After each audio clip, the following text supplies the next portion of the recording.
and we present ourselves as a trusted advisor, I don't have skin in the game. I want them to be successful, but I'm very honest in saying I don't own your risk.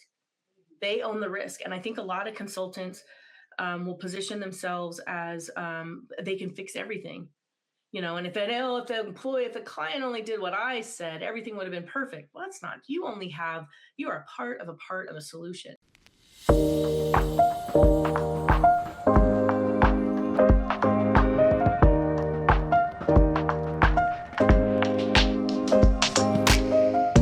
This episode of Systems with Laura is brought to you by Proprium, business workflow and automation agency.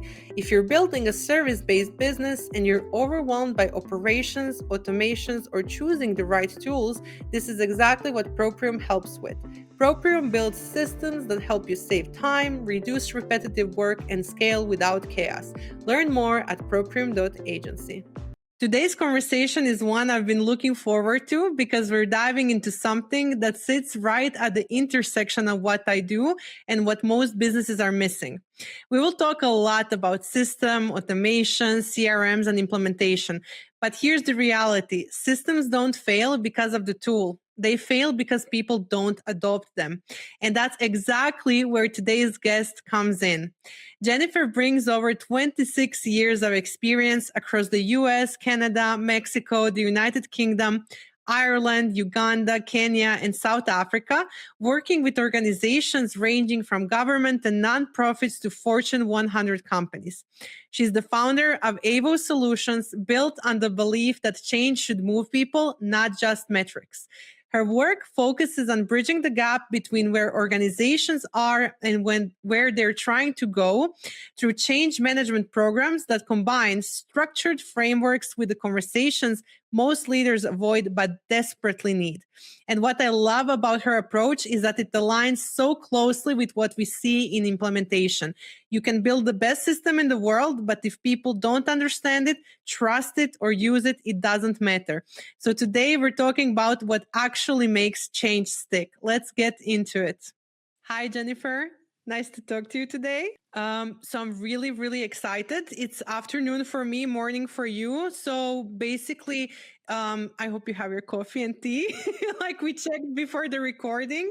It's there. I forgot my coffee, but we'll get to it later. So I'm wondering, before we start into all of this, because we have a huge list to talk about.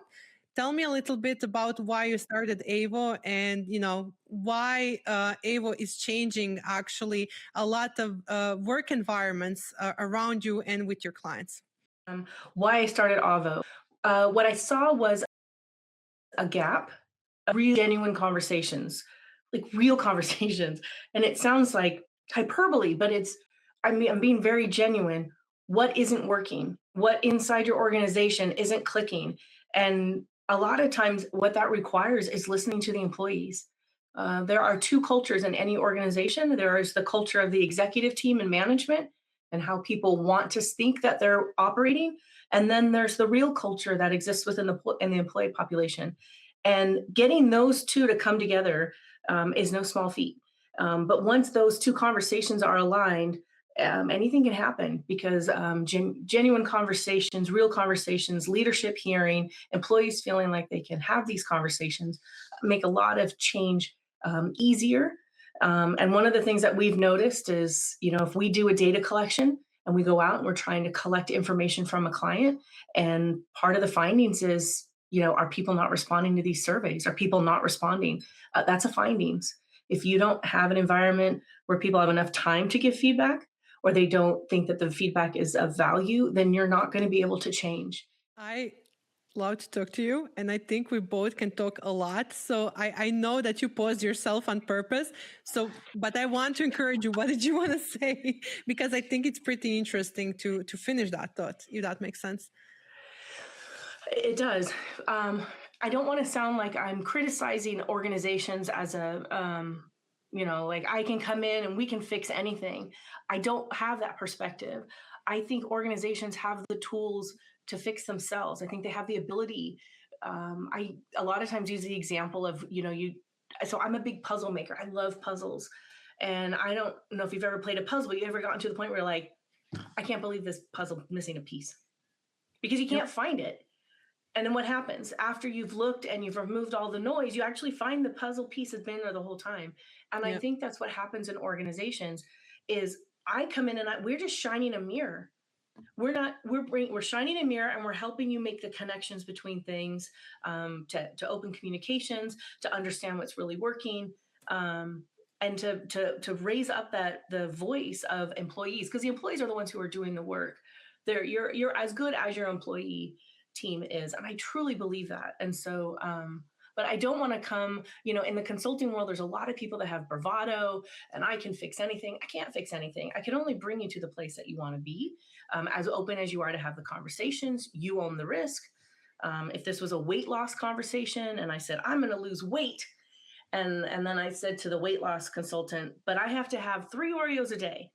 Well, guess what? I'm only going to lose weight within my ability to sacrifice my Oreos, And it's the same thing with organizations. You're only going to get as good as you're willing to give up those pieces that are holding you back. And all I can do is hold a mirror. They own the risk. I don't own the risk. I just want to say Oreo is not a sponsor yet. Please, if you're listening, Oreo people, reach out. So yeah, we're gonna put it in the footnotes and send the clip over. Yes, please. I agree fully with you. I just feel that there is also like resistance to consultants. There are so many resistance levels.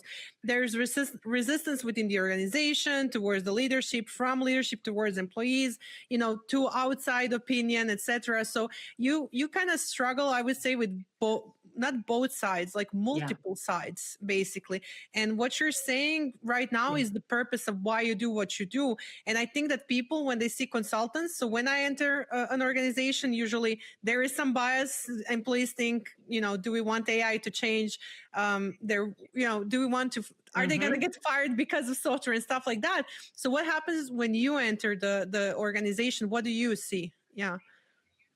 I love that question. So we actually asked that question. We asked the employee audience, do you feel like you have job security with this change? Do you understand your role within this change? AI is an escalator within these challenges. All it's doing, again, I say we're shining a mirror on it. Any kind of technology solution, any kind of automation does put your staff at risk for where do I fit into all this? And so we have the hard questions. Okay, so let's see. Are people within this organization saying that I don't think I have a role after this change? Well, if the goal is not for them to have a role, cool. Then you're doing exactly what you want. The organization is moving forward as they want. They don't want the people there. But that also means they're not going to get the human knowledge out of people. So you have to figure out that balance, and that's the piece that I like to stand in. And in the UK, when you go on the tube, it says "Mind the Gap." When I was back there in 2007, I was there and I was like, "Mind the gap." I kept saying "mind the gap," and I'm like, that's fantastic. That's what we do. We stand in the middle and we're minding the gap, and that's that gap between who you think you are and what you're saying you are as an organization and what you're really doing. And we just lay it out there. And if they come back and they're like, we're totally cool with that. We're okay with that. We're okay if our people are concerned they won't have a job when this is over. Cool. Then move forward. But now everybody's on the same page. Now the employees know that you don't care if they're around in the future, and they may or may not share the knowledge that they have, and you're taking that risk. So I really, really enjoy this, because I think a lot of times people get into their silos and they don't understand that you need to have these honest conversations. An executive needs to understand what employees are doing at all levels. There is no level that, anybody can do it. It's so condescending. It's so beneath anybody to say, we used to say around in the States a lot, a monkey can do that job. A monkey can, how condescending is that? No, a monkey can't do that job. And if you think about it, a lot of times I spend on my desktop, I use the same 26 letters as everybody else does, trying to communicate. Well, that's typing. That's not what I'm good at. What I'm good at is thinking, figuring out what to type. And it gets minimized a lot, I think, in corporate, the value that people bring to the organization. So if I'm hearing this correctly, you basically saw the need for honest conversations, for, getting the context, understanding how the organization behaves, how basically, employees see the organization, how leadership sees the organization, and you created your company that through different types of products and services, you basically give that to the organization. So in which moment do they call you? When do you step in, and how do you start the collaboration? How do you, I would say, assess the systems that they Like, have? Yeah. good question. So we're going through that right now because what we're doing is we're reframing what does the customer journey look like, and we're trying to reframe it. And the challenge I run into is when you talk with a marketing person, which we have a marketing person, and they'll say, but this is the perfect journey. And I'm like, yeah, but nobody steps in at the right time. That's my perfect journey. That's my perfect experience on when a client is going to engage with us. And the reality is we come in, we are the ER nurse. We come in when things stop working. We Yep. come in where suddenly they're like, oh, we'll spend the money to figure out what's not working instead of figuring out that they could have spent less up front and structured it differently. And I also think a lot of organizations aren't looking at, lost opportunity costs, and they're not looking at soft costs. They're just looking at, costs that come through on an invoice. So by the time we come in, a lot of times, I'm a rounding error. I'm the tax you would have paid on this, to help realign you and have this conversation. But we will come in at the onset of a project if somebody is mature. And by mature, I mean if they understand that value that they've already they've already learned their lesson on other projects, because nobody's perfect, and no project ever gets executed perfectly. So if they've already learned, then they'll put a request out there early, and they'll engage with us, and we'll get in before go live. That's optimal. But the reality is, a lot of times we come in after go live, things aren't working, and we'll come in with whatever scope they want us to come in at. However, we can help mine that gap, we'll come in.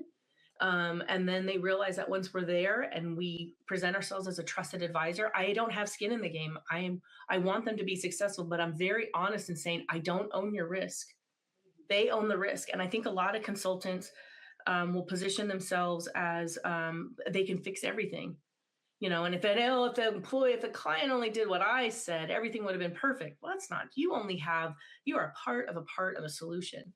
So I don't own the risk. I only have the views that they share with me. Mm-hmm. So I can only give them my recommendation. So a lot of times we stay longer than what they originally intended, and our scope grows, but the value grows exponentially as well. So we come in when things don't work. So those are the 2 points. I want to come in before it breaks, but that doesn't happen a lot. So you're basically like a couples therapist. You Totally. they call you. They call you when they're on the verge of divorce. But what you would recommend is when you get engaged, let's start talking. That's such a great analogy. There is so much heartfelt conversations that we have. And how we know that we're landing is sometimes. So I had a conference, not a conference. I had a client in Indiana, and so I'd flown out there, and they said, "Don't worry about getting a car. We'll pick you up at the hotel." It was nice.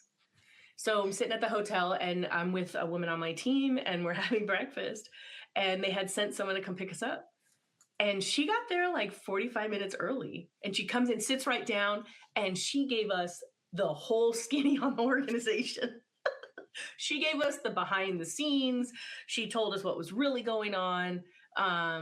It was a conversation that was an honor to be a part of, and that she trusted us. And that's now one of my indicators. If an employee trusts me to have a sidebar, then I know that I'm actually I'm affecting change. That we are coming into this relationship with a client, and they're like, no, she or her team, they're going to help connect these dots and help get this thing fixed. So we end up being kind of in an advocate role, and we use the data to do that advocacy, and it feels very kumbaya, but it's not, because once you, and the reason I say kumbaya is I grew up in IT, and systems people want system solutions, and they're the ones who will say, you got to do is type here, click button, click this, click that. And then everything happens. but that's the wrong perspective because that's not real. That's not real. That you need the human piece. And we're finding that with even with AI. I mean, we have a whole process called human in the loop. We're seeing what happens when you remove people from it. Just because something can articulate something well doesn't mean it's accurate.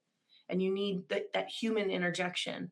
And so that's how we end up coming into the organization. And I will qualify. I will language this whatever resonates with the organization. These are my words to describe what we do. But how I'm speaking right now doesn't necessarily land with a client. And people who might be watching this are like, I've worked with Jen. She doesn't talk like that. No, because I'm going to frame my language in a way that resonates with that culture. But those are our objectives. Our objectives are to connect those pieces, advocate so that there's one culture and everybody's on the same page. And we do that with data. And we do that with the right data. That's another thing. We don't play with the data. We are very like data scientists where we focus on behavior, but I've seen people play with data. It is what it is. We know how to report it so it's objective. We know how to have clarity. That's very important. Business integrity is very important to us. Yeah, because things can look good on paper, but then, the whole organizational culture is in shambles. It's not working. People are leaving. They're not happy.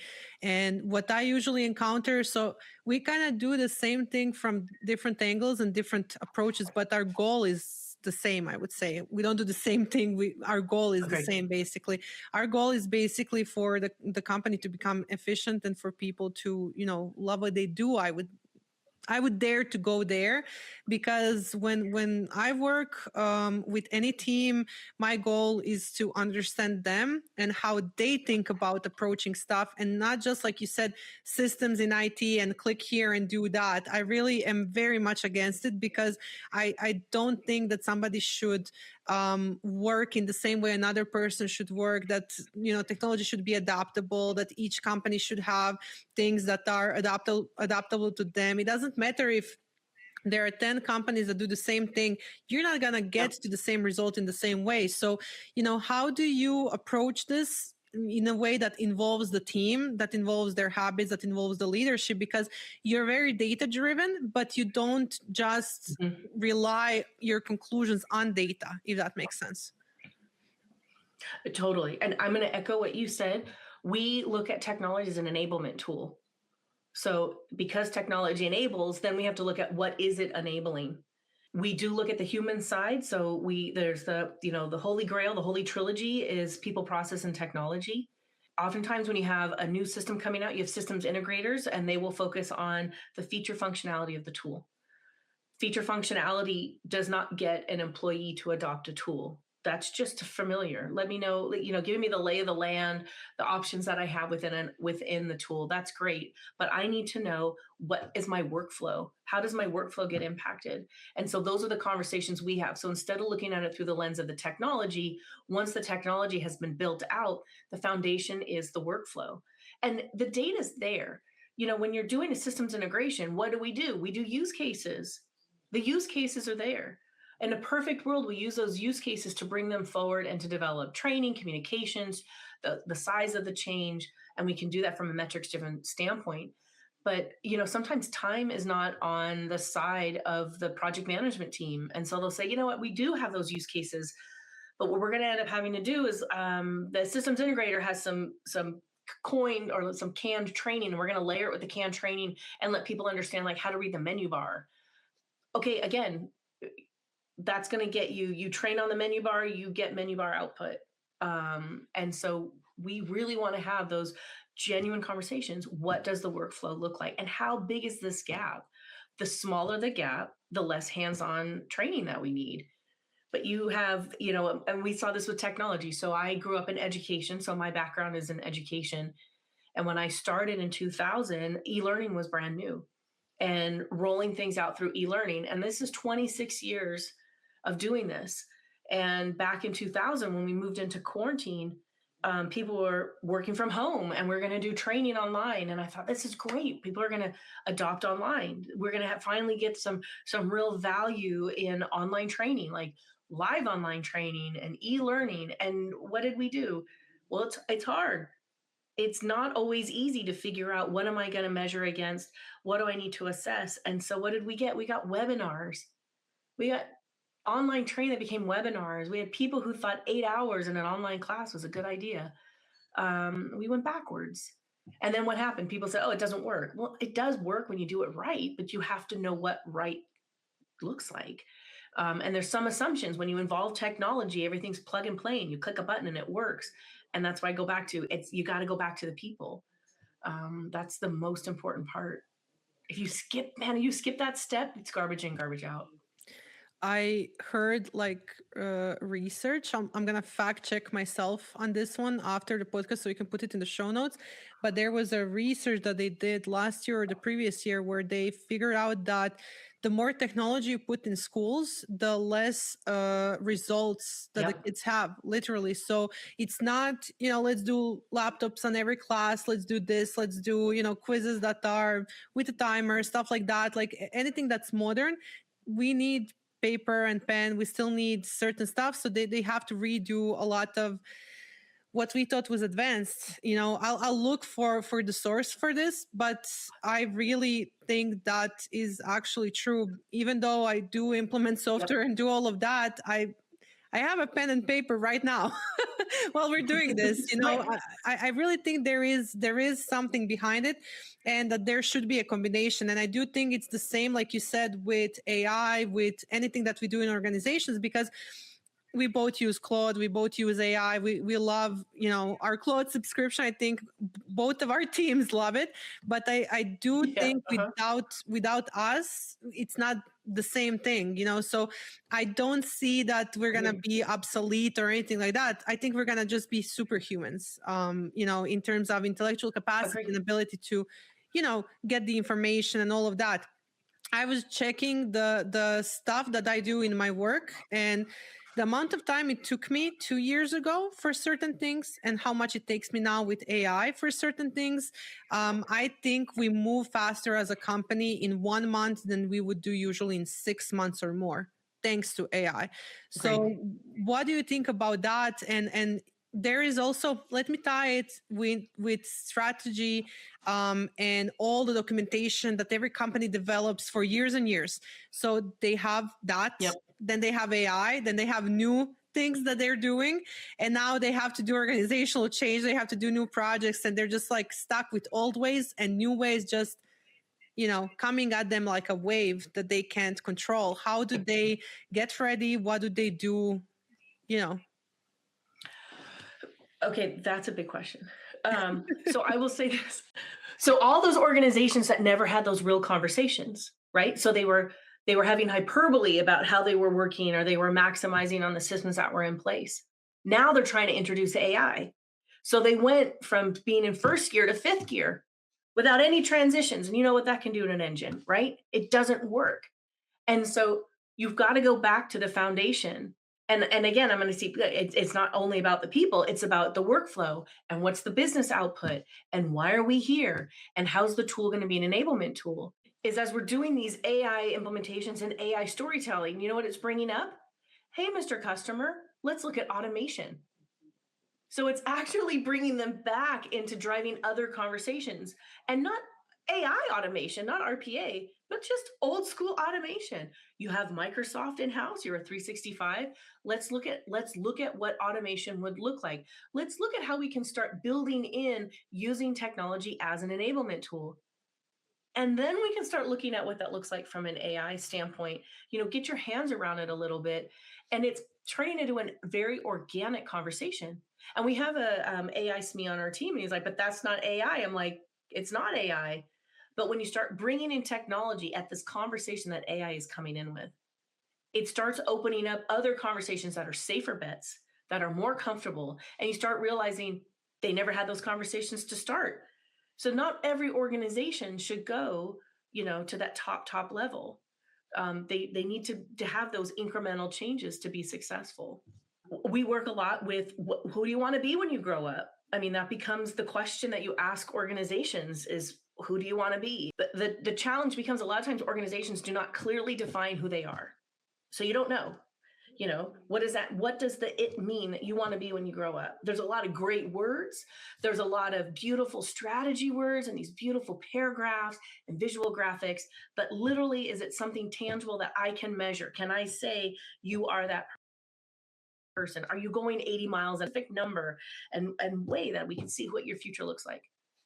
And then we have a hard time having organizations genuinely tell us who they are today because they always want to be, it's the same thing. I'll go back into weight loss. And someone will say, hey, Jen, track your meals. Track your meals and let's see what you're eating. Oh, I'm eating fine. And then I track my meals and I'm like, oh, really? I'm not eating fine. I'm not eating the way I should be. I was I was lying to myself about how I should be eating. So those are those are big challenges because if we can't have an honest conversation about who you want to be and we can't have an honest conversation about who you are, I can't move you anywhere. And so a firm could come in and say like, "Oh, we'd be more than happy to help you," and they're going to burn through your resources because they're going to keep saying incremental change, we're going to get you there slowly. Get you where? Get you where? You don't even know where you're going. And there is a I'm gonna bring this in. There is a great it's a mathematical equation and has a name, and I do not remember it. And the mathematical equation is if a grasshopper is 8 feet from a wall and he jumps half the distance, how many jumps before he hits the wall? And some people will say, well, four, because he jumps half and then he's at four and then two and then one, right? And then he's going to hit the wall. But the reality is he's never going to hit the wall because you can always cut a number in half. And there are a lot of organizations when they do change management, they're in this cycle. Well, they think they're having progress, but they're never going to get there. Progress from where? Progress from not honestly telling us what you're doing and not honestly defining who you want to be. And so what we did is we were like, how can we have this conversation with clients? How can we put them in an environment that's safe? We're all about safe. Where we want people to feel comfortable being vulnerable. It's not easy for an executive to say they don't know. It's not easy for someone who's been charged as a SME to say, I don't know. So we want them to feel comfortable. We want them to come into our meetings and our working sessions and say, I don't know. Let's figure it out because we want to have that conversation. So we lead from a very unbiased working session approach. Everybody's in this learning curve. And what we do is we look at them and we say, okay, so we've been doing these strategy conversations. Let's build a strategy. Let's get more diagnostic with that. Let's come in a way where we can actually look at the lay of the land in different areas of the organization. And you can tell me how you want to operate. And we've built it in a way where it's very measurable. So you're looking at something that's been defined and you say, I don't want to be this one up at the top. I want to be the one that, the second from the top. And that's a real answer. And that is the right answer for your organization. And that tells us exactly where you want to be. It's very tangible. We can measure to it. And then once we've defined it and once we've been able to have that exercise happen, then I just gap it. Cool. So you say you want to be doing this today. What do you look like today? So let's put them on the same path instead of saying, well, we're measuring, there's kilometers here and miles over here, and I've got to reconcile it somehow.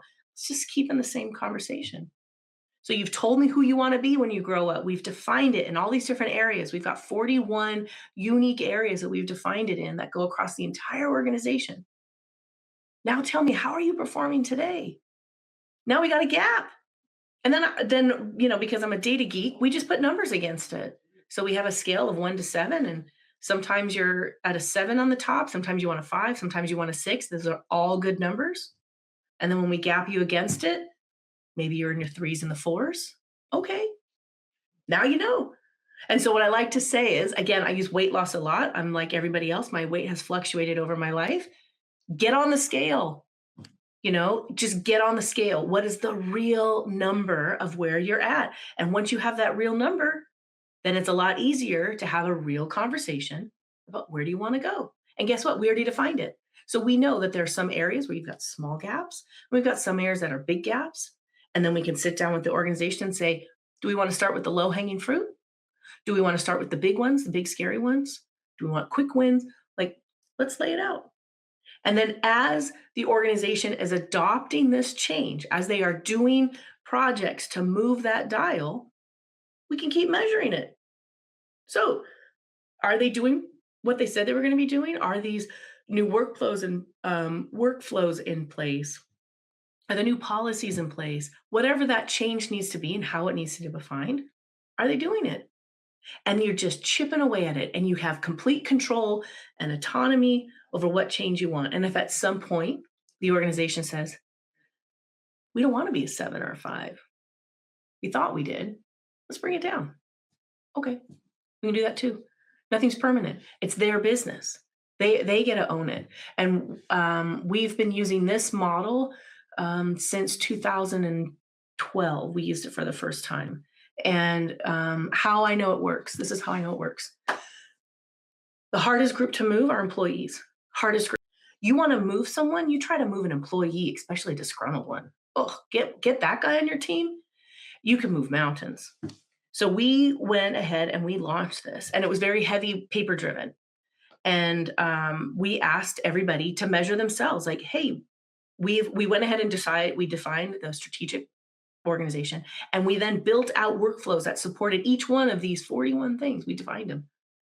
Now go into your little department, your line of business, and you tell me how well you're doing in each one. Because that's the other thing that organizations need to acknowledge. Everybody adopts and matures in different rhythms. And some are more important than others, and some are bigger groups and smaller groups, and some are key departments, and some are supporting departments. So we have to level set all that to everybody. We pulled them into a room, we gave them the documentation, and off they went. And the goal was we would check in a quarter.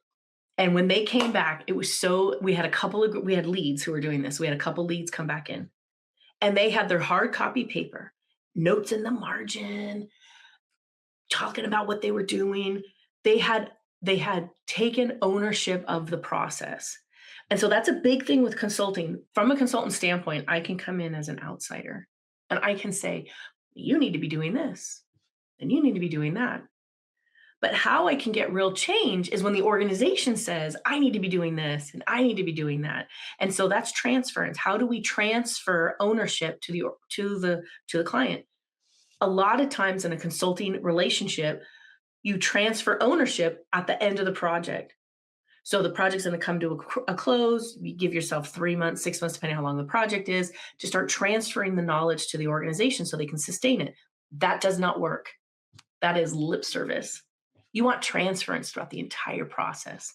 You want buy-in from the employees. You want buy-in from the executive team. You want them to take ownership. What does that mean as a consultant? That means when they come back to you and they've changed your model, they come back to you and they've given you feedback and recommendations on how to make it work better, you take it. You take the pivot because they're telling you how your work works in their environment. So you got to put your ego has to go out because your goal is not to walk around like you're changing this organization. Your goal is to support them from underneath. And the conversations we get to have because we become these trusted advisors, they're transformational. They are so transformational. And I don't want to overuse that word, but we get it from the executive team and we get it from employees at all different levels, calling us up. Hey, could you mentor me on something? Off the books. Can you just mentor me on something? Love to. I'd love to. I'd love to be a part of whatever journey this is for you because there are a lot of times in organizational transformations where you find your lead people are not the ones that are not the favorites of the executive team. And we call them doña. We've called them doñas for years. In the Spanish culture, you have a doña, which is someone that is in charge but doesn't have titles. But you give them, they're like a localized leader, and it's a don and a doña. And so you look for those in the organization. And if you don't get buy-in from those guys, man, they can crash your entire project. And so what people do is they'll dance around them. Executives like, oh, that troubled child, we just move around him. No, let's go all in. Let's get buy-in from that guy because they're usually the one that knows what's going on. They've got the biggest opinions. They could stop the show. So a lot of deep conversations. I geek out on this stuff. It's a Sorry. pleasure to listen to it, by the way. I have notes upon notes upon notes on the side. And I did not want to interrupt you. I think you were really in the flow, and I think we got so much value from it. So I have like additional questions, but let's you know, the last part that you said, the people that you need to have a buy-in with, how do you go straight to them? How do you solve that problem? How do you especially if they're hostile or they don't want to participate, what do? How do you, you know, solve that? Beautiful. So oftentimes when someone is hostile, or so that's just all feedback. Every type of engagement and dialogue you have with someone is feedback. So, and before we dive into the like people quote unquote negative feedback or hostile feedback, no feedback is feedback. So a lot of times people and organizations will say, well, we didn't hear from everyone. So they assume, well, we don't have to count them.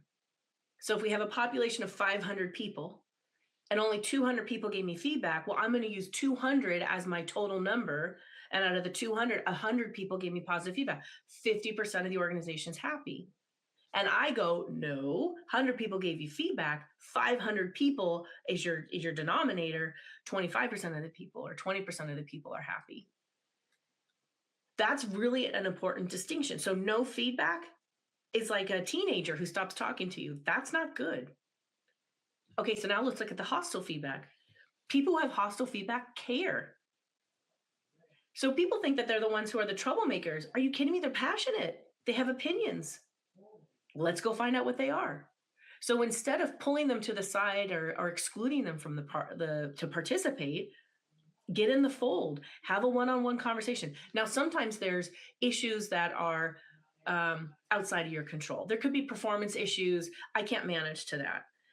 But I could manage to the fact that someone had come in and they've been trying to get this project started for years, and no one in the organization thinks they're smart enough. And then they go out and they hire these third-party people to come in. They don't know how the organization works. So I turn them into my advocate. So in those conversations, we start pulling out what the real challenge is. But what doesn't work is when some people, and we had this happen, and I had never seen it.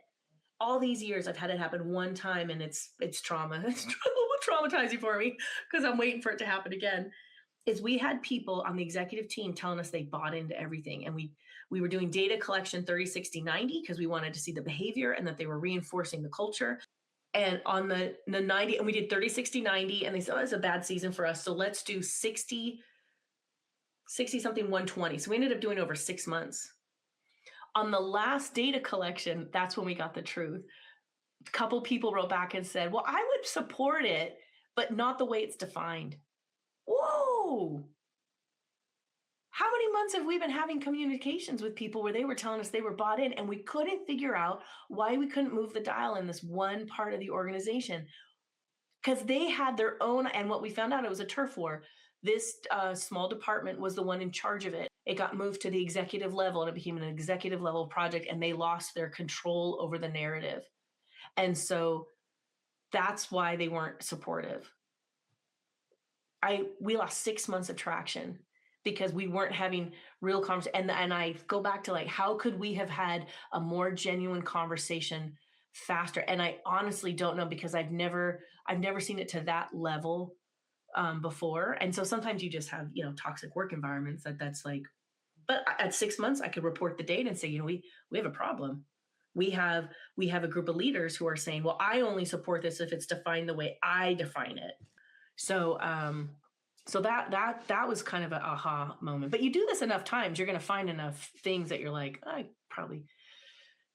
who knew? Honest to God, who? I haven't seen that one happen again. And that was back in like 2013, 2014 when that happened. Now it hasn't happened since. So.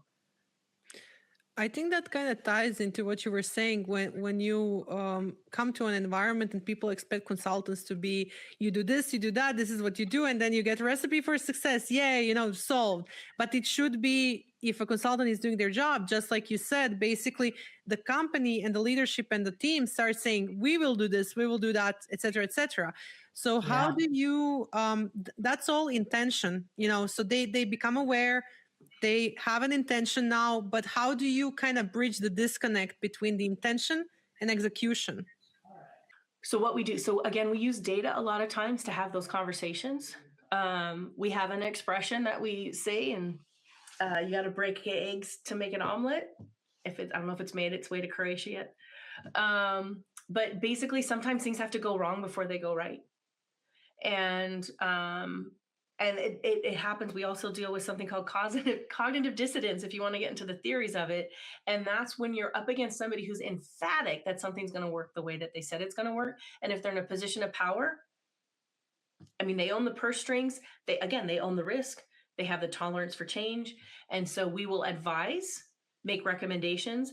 I will tell you, we look at it as our job as consultants is to provide what the rolling impacts based on what decision you make. I don't own the output.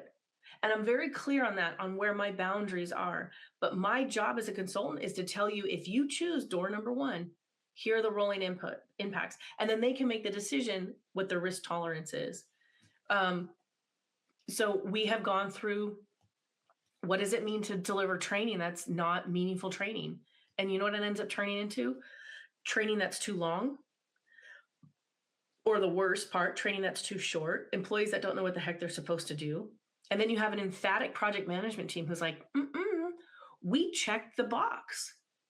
We did the work. And you know what? These project teams are exhausted. They are exhausted. And so they're out there and they're like, no, we did it. We checked the box. And the employees are like, I don't even know what to do with this. I don't know how to do my job. They go back to the office and their boss is saying, look, I don't have time for this learning curve. Do it the old way. I don't have time to help you learn this. That's what you were supposed to do in the training. They're responsible for that. I'm responsible for getting this work done. So sometimes we have to advise and then be kind and patient and supportive when the change doesn't work. And then we're saying, okay, let's try this new approach. And then what happens is now you've got a bad environment, right? Before we had a net new environment. Those are the best. Now we have to undo bad PR. So the work is harder. The conversations are harder. You got to approach you got to be honest, like, hey, we didn't do it the right way. Nobody wants to do that because the project team is going to think everybody, especially in the States, has this feeling of career. Everything is either going to make or break my career. There's a lot of pressure. And so we look at it as, and we use this example, a two-legged stool. Don't deliver a two-legged stool. And that third leg is that people leg. And you can't come at a position of saying, like, we're doing systems implementation and we've done all this other stuff, and then think you have the space in your mind to look at it from the people standpoint and the change impact standpoint and all that other stuff. Bring in an expert to do it. Bring in somebody. We don't have to be staffed on a project to the same extent a project manager is. We like to say we're the mortar between the bricks. There's a lot of stuff that happens. We come in on a drip. We come in and we tweak things. We move things around. So the cost isn't the same that you're looking at from a project team. We don't come in at that high level. We ebb and flow on the project. So again, it turns into like organizational tolerance. And I think it's the time in. My whole team is mature. We've all been in the industry over 20 years. It's time in. It's being a parent and knowing when you have to stand back and let the kid realize that, like, you're going to have to figure this one out for yourself, kiddo. Organizations are the same way. It's just a group of people. So to think that the behaviors change, that's ridiculous. They're people, and people have behaviors and personalities, and those exist in an organization. So that's what we do. Sometimes we just stand back and support them through what may or may not work. Yeah. And pull data. Pull data. Okay, I got to tell you. So I had a meeting. We did this as a massive implementation, $75 million. These are big implementations. $75 million, not going great. And what ends up happening? First of all, when the project starts, everybody wants the shiny new toy because, again, make or break your career. And then you start rolling it out and it's not pretty. It's not easy. It's harder than they thought. There's a lot of moving pieces. And so what ended up happening is all these advocates we had from a leadership standpoint in all the different departments started doing, not my problem, right? Now, I'm not owning the change anymore. These guys, they went to train, they're supposed to come out fully trained, like, So, what we look at from a change management standpoint is because we're always looking at behavior. Behavior is your closest connector to impact, business impact. So we look at behavior or habits. I mean, we call them a lot of different things. So I always pull data. So we'll put people through training, and they might have, when they left the training, they might have said, I totally know how to do these steps. That's great. But then they get back to their desk and they don't do them anymore. And so what we start calling training as a lab. Training is a lab. It's a controlled environment. It's a controlled experience. That is a lab. Plus, they're all gaming the system to try to, right, give positive feedback. And they're going to say, yes, I know what to do, or I don't know how to do it. But behavior change only happens in the organization. Even if you do hands-on training in a simulation, that is not behavior change. That's still lab. You got to get back in your work. You got to learn how to change a tire. Cool. Changing a tire in a showroom is different than changing it on the side of a road when it's raining and the cars are zooming past you. That's behavior change. That's where you want to be. So we start asking people at the end of the class, what is going to help you and what is going to, so they're called enablers and barriers and enablers. What's going to be that thing that supports you and what's that thing that's going to hurt? And it's the same list. Is it your manager? Is it the documentation? Is it the training? And it's a non-biased list. And they go through and they check it off. So then what we did is we pulled the data and we reported it back to the executive teams. We went to a big meeting and we presented it back and we said, look, here's what your people are saying. And we can tell them by department what they were saying across the organization. I said, here's the deal. This is the stuff that people are saying is preventing it. And guess what? None of it had to do with the tool. It had to do with not manager support, what my job role is. And so we could go back to these stakeholders who had washed their hands of this and gone back and said, the good news is these are things that are in your control.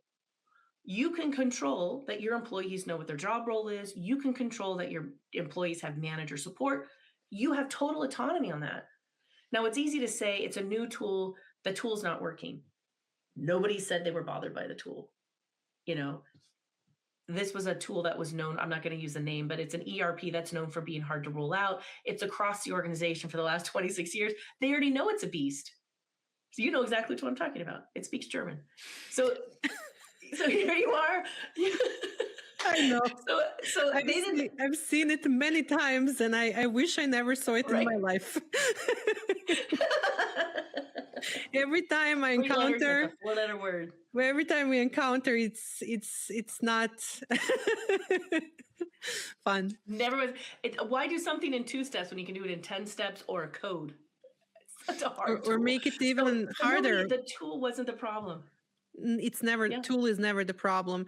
That's why you can have really bad software exist and be very across the world popular and all of that. And I'm just not talking about one. I'm talking about, I can think of like 20, 50 different softwares that I personally am not a fan of as a user, if that makes sense. But I can also think of plenty of other softwares that are really great, but still there's no adoption there. It's never about the tool. It's never about the tool. It's always about people, just like you say, in the organization. And I do think that leadership doesn't understand the position the team is at when they're in these situations. Like, I have a small team. You've met my team, you know them. And honestly, we're around 10 to 15 people, depending on, the time of the year and the project sizes and all of that. But like, I still hear from them and I get feedback and we're very honest and we're very straightforward and I miss stuff and I'm with them every day. So I couldn't imagine having 500 people on staff and not seeing things, right? And especially if you're afraid of your job security, you're not going to say that, to your boss. So I do think that's why hiring, an outsourced team, especially specialized consultants, just like you and your team is very important, because you're not going to figure out what's the problem. They won't tell you. And then it's also, I think if you understand that a person who's an employee comes from the standpoint of job security and they really just want their day to be easier and more efficient, and they want to be happy in that company and stay there, and they want to improve and, move forward in their career, it's a little bit of different way how you approach them. Because from what I've seen, usually in general, it's not that easy. Everybody is like, but you don't understand my view, but you don't understand my view. So it's conflict all the time, not necessarily in an aggressive manner or anything like that, but it's all the subtext that you have between people. And I wanted to ask you, I'm in Europe, you're in America, you've worked in so many countries. So how did that experience from different, cultural environments impact your knowledge and frameworks and everything there? That wasn't on the list of questions. I'm so glad you asked. I'm so glad you asked because okay, so a couple things. I worked with a woman years ago who said, I took time off to raise a kid. I don't know what's going on in the market. And I'm like, it's just people. Like, this is the same conversation we've been having for, at least 100 years. You can even go back to old documents and read them and be like, oh, there's some people problems around here, right? It's all people. Jane Austen was great. It's all about, it's all people. So I will tell you this. This is a hard sell in the United States. This is such a hard sell. Explain to me, because I'm from Europe, and to me, this is normal. So I really want, we're going to have audience from across the world listening to this. So what is the big difference? So I will tell you, I will preface, and I will unapologetically offend my American cohorts because this is baked into our culture and we don't even realize it. It is so baked in, and this is how I describe it. Americans are really good in commerce. We get it. Like, I could start at zero, I can go flip a dime, and I'll be fine. We are really good at commerce. We have lost our ability to build community. And that shows up in business, because business is just a carving out of your culture. I had a call in Uganda, like 10 years ago. I was so excited. I was meeting with I have a business partner who's in Uganda, and we were meeting with a potential client, and we had to explain what it is we do. And we had set an hour aside. Also, when you work international, it's a lot more socializing, unless you're working with Eastern Europeans, right? But so let's just pretend. So we're gonna socialize. We're gonna warm it up a little bit. I mean, not even untrue. Jenifer has met my team, and we need to practice to laugh more.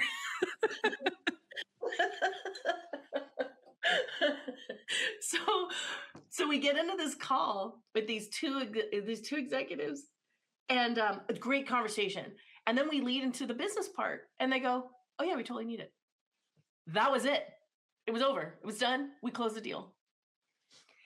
Them understanding, because with the solutions that they were looking at for their region, they were looking for solutions around infrastructure. They don't have a problem building community. They don't have a problem understanding that the people are important. They have a problem understanding, how do I get infrastructure in order to do the things that I want to do?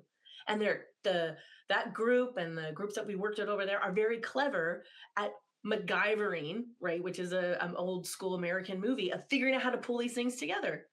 Community? Lady, I don't need to teach them about community. They know community.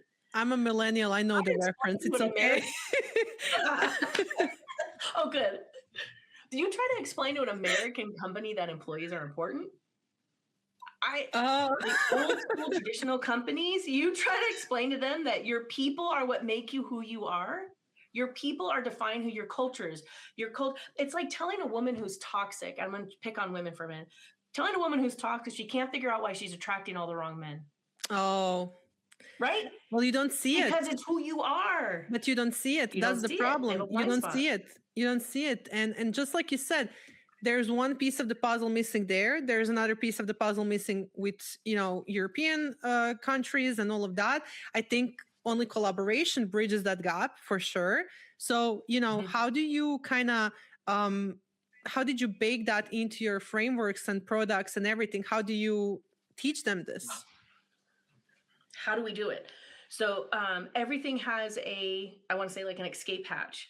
So when we're looking at it from a strategy standpoint, we've identified our 41, and we have not found any holes in it yet. But again, this is what happens. You find holes later on and you pivot. We are a self-healing organization. We understand that, right? But we also know that there's our core things. Everything can be at a 0. So what I'm defining at those 41, as an organization, you might come back and you're like, 35 of them are the only ones that we're really interested in moving. Cool. The rest of them are at 0. We take them off the plate. We're not going to judge you. Same thing back to the Oreos. So I want to lose weight. Great. Food, diet, movement, exercise, sleep. I'm going to do all of those but sleep. Okay. That's going to take longer, right? Might not get the results you want, but you're in charge. Okay. So we can adapt back down to whatever that long-term vision is for them. And then once we figure out of those 41 what that long term is, we then define it within their culture. So how one technology company define, let's say we're going to look at number 37. So number 37, how 37 is defined within a large tech corporation, both in the United States, it's going to look totally different. And so that's the art within the science. So we then get to work with them on defining it. I would say from a European standpoint, what resonates with this is the connecting the human part to data.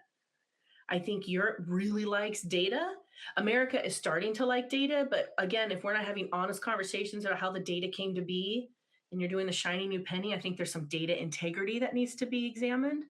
And if you've always been told messaging that doesn't have data integrity, it's very hard for an organization to hear the real data. That's hard to hear. So I would say that I would say people are moving into, they call it change management. I was in change management before it was change management. Behavior modification was something I did in my undergrad, and I worked with organizations like, that's really clever.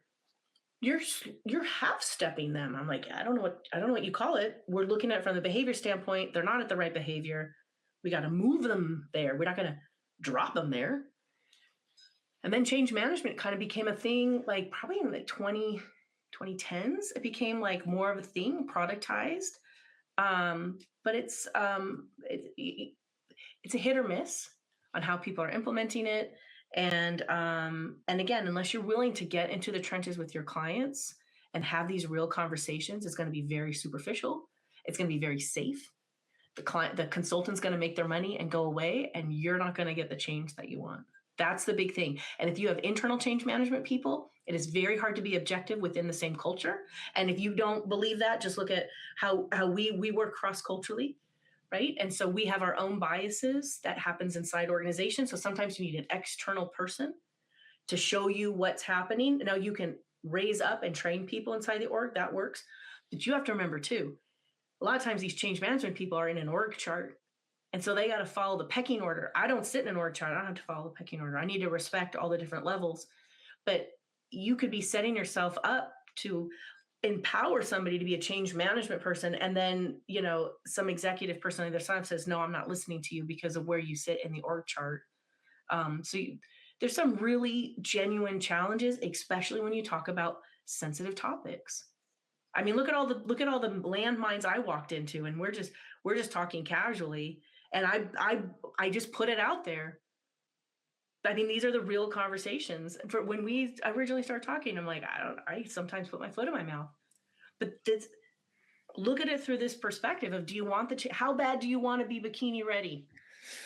Yeah. Get on the scale. These are not hard things. Just how bad do you want it? Yeah. But if someone's been blowing smoke up you for years, you don't know. Yeah. And it's, you started a company for a reason. You want to do, at least I look at it that way. So to me, every business has to solve something in the world. It doesn't have to be this amazing goal that's going to save something. We have different types of organizations for that. But to me, businesses solve problems. So which problem are you solving? You find people to, help you with that. Then you also take care of your people and you set up the organization. It's really hard because when you're in business, you wear so many hats and you do everything. So, it's hard to catch those things. So I think that's why working with outside organizations such as yours, such as mine, basically, we help you with a piece of the puzzle that's missing. You can't find, just like you said in the beginning of the podcast, we bring that piece of the puzzle and let's help you with this. Somebody else is going to help you with that. So you don't have to do it alone, basically.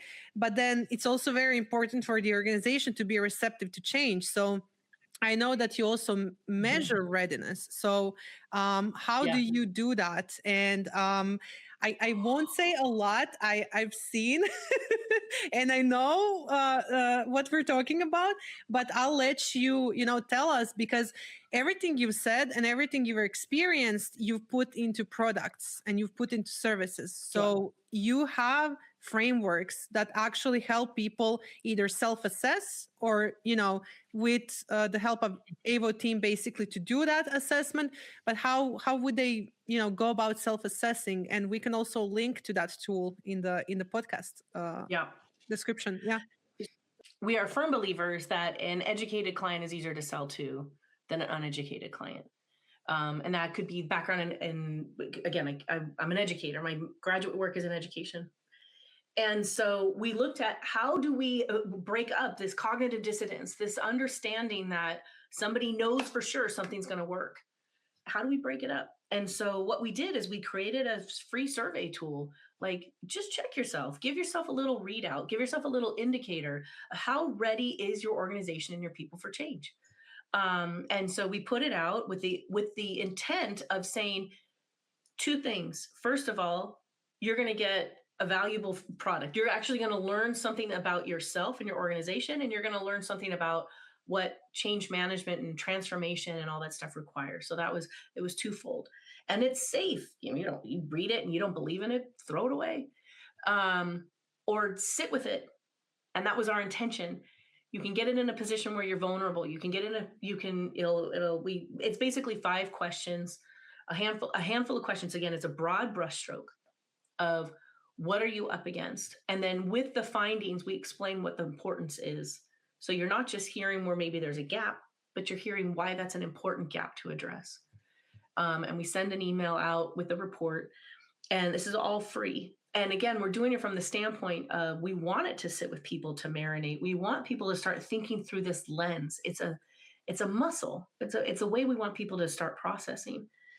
Now, when we do the one that we're hired to do, this is what we were getting feedback from the market, and this is what we were seeing in the market. First of all, to do a readiness assessment and to come in and do a readiness assessment, it takes time.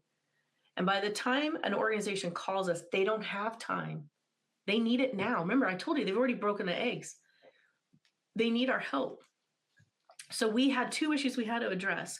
We needed to be able to walk in the door and provide an assessment that addressed it in multiple different types of change. Most of the change that we do is around technology, because that's what most change is around in today's market. But we do non-technology implementations as well, support as well.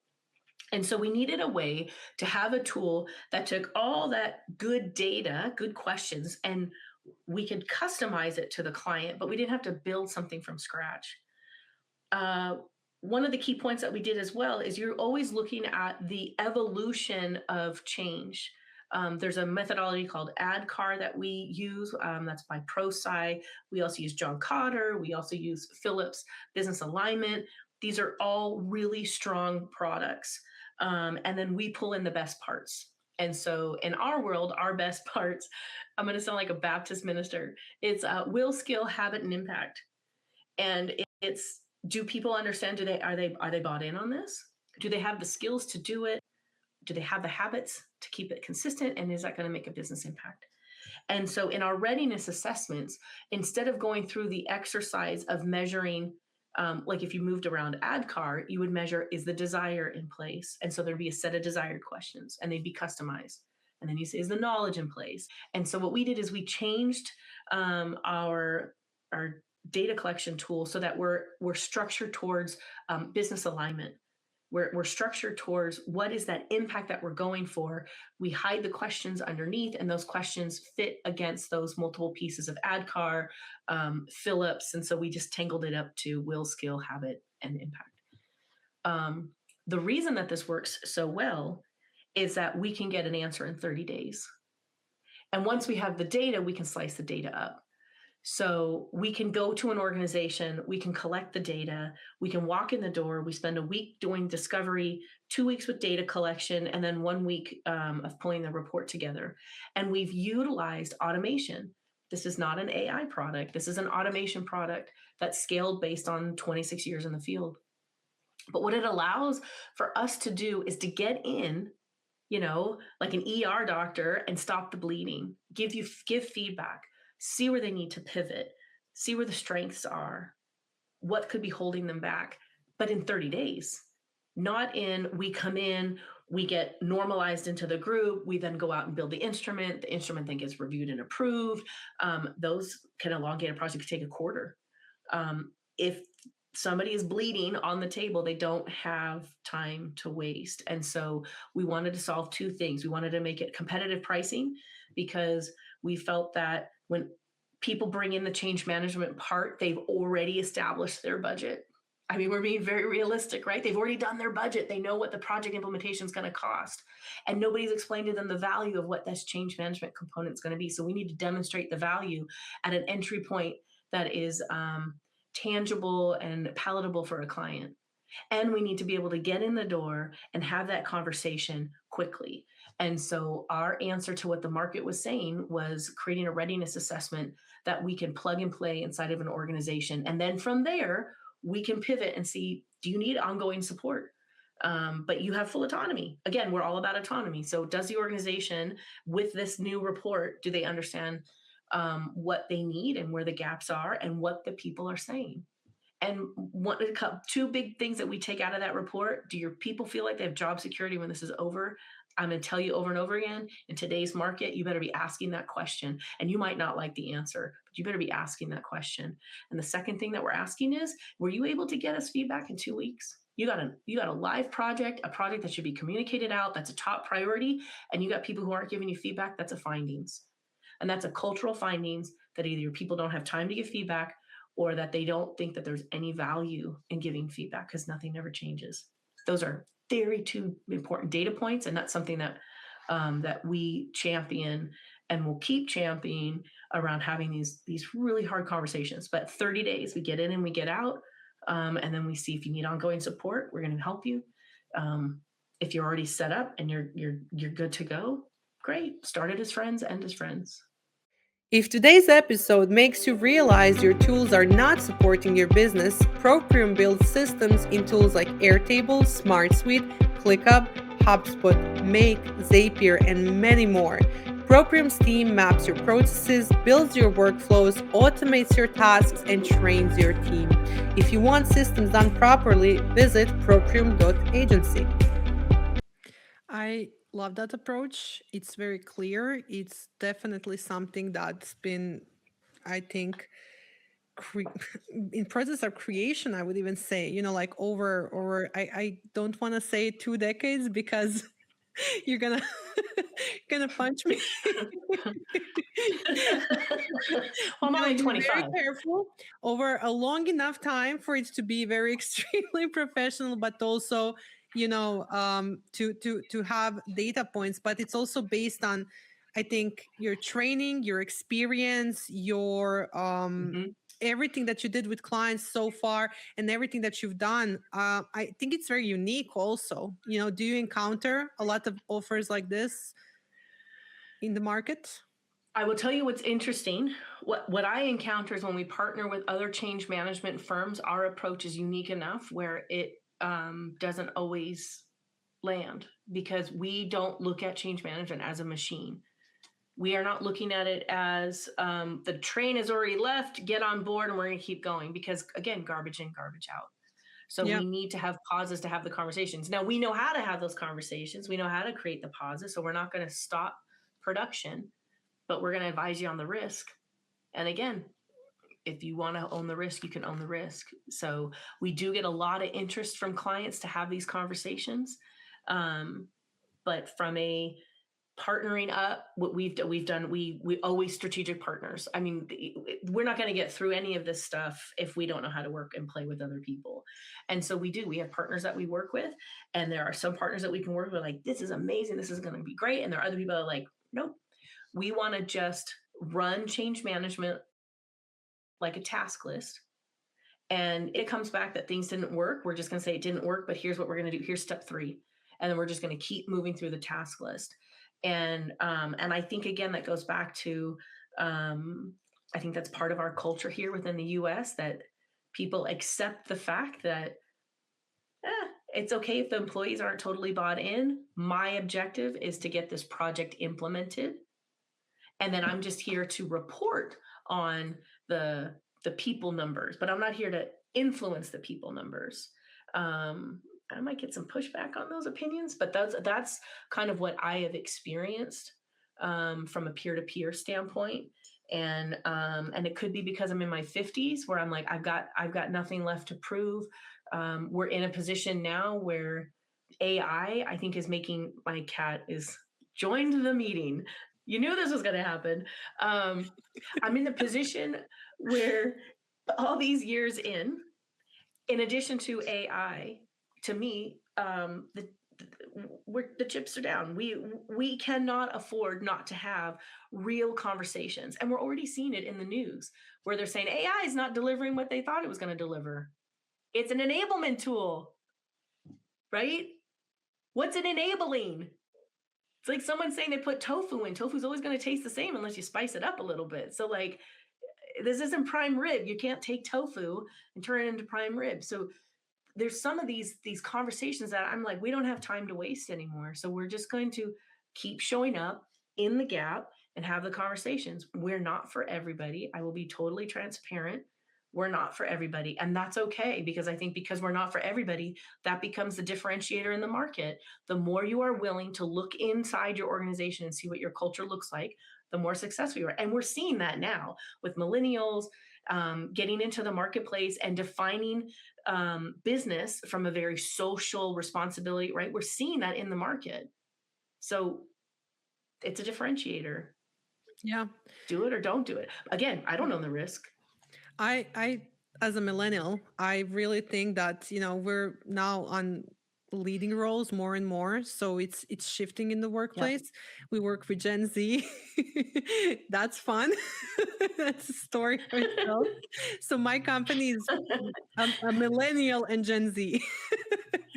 even with our collaborators and all of that, it just happened. We didn't do it on purpose. We hope to have more team members, different generations, and all of that. Currently, that's the situation. So it's funny always, because whenever I say a reference, nobody understands. I'm still I'm still explaining to people why it was so important that Madonna joined Sabrina Carpenter at Coachella. And I'm hearing who's that? With Sabrina. So, you have to also speak that language sometimes. Yes. So I definitely understand that.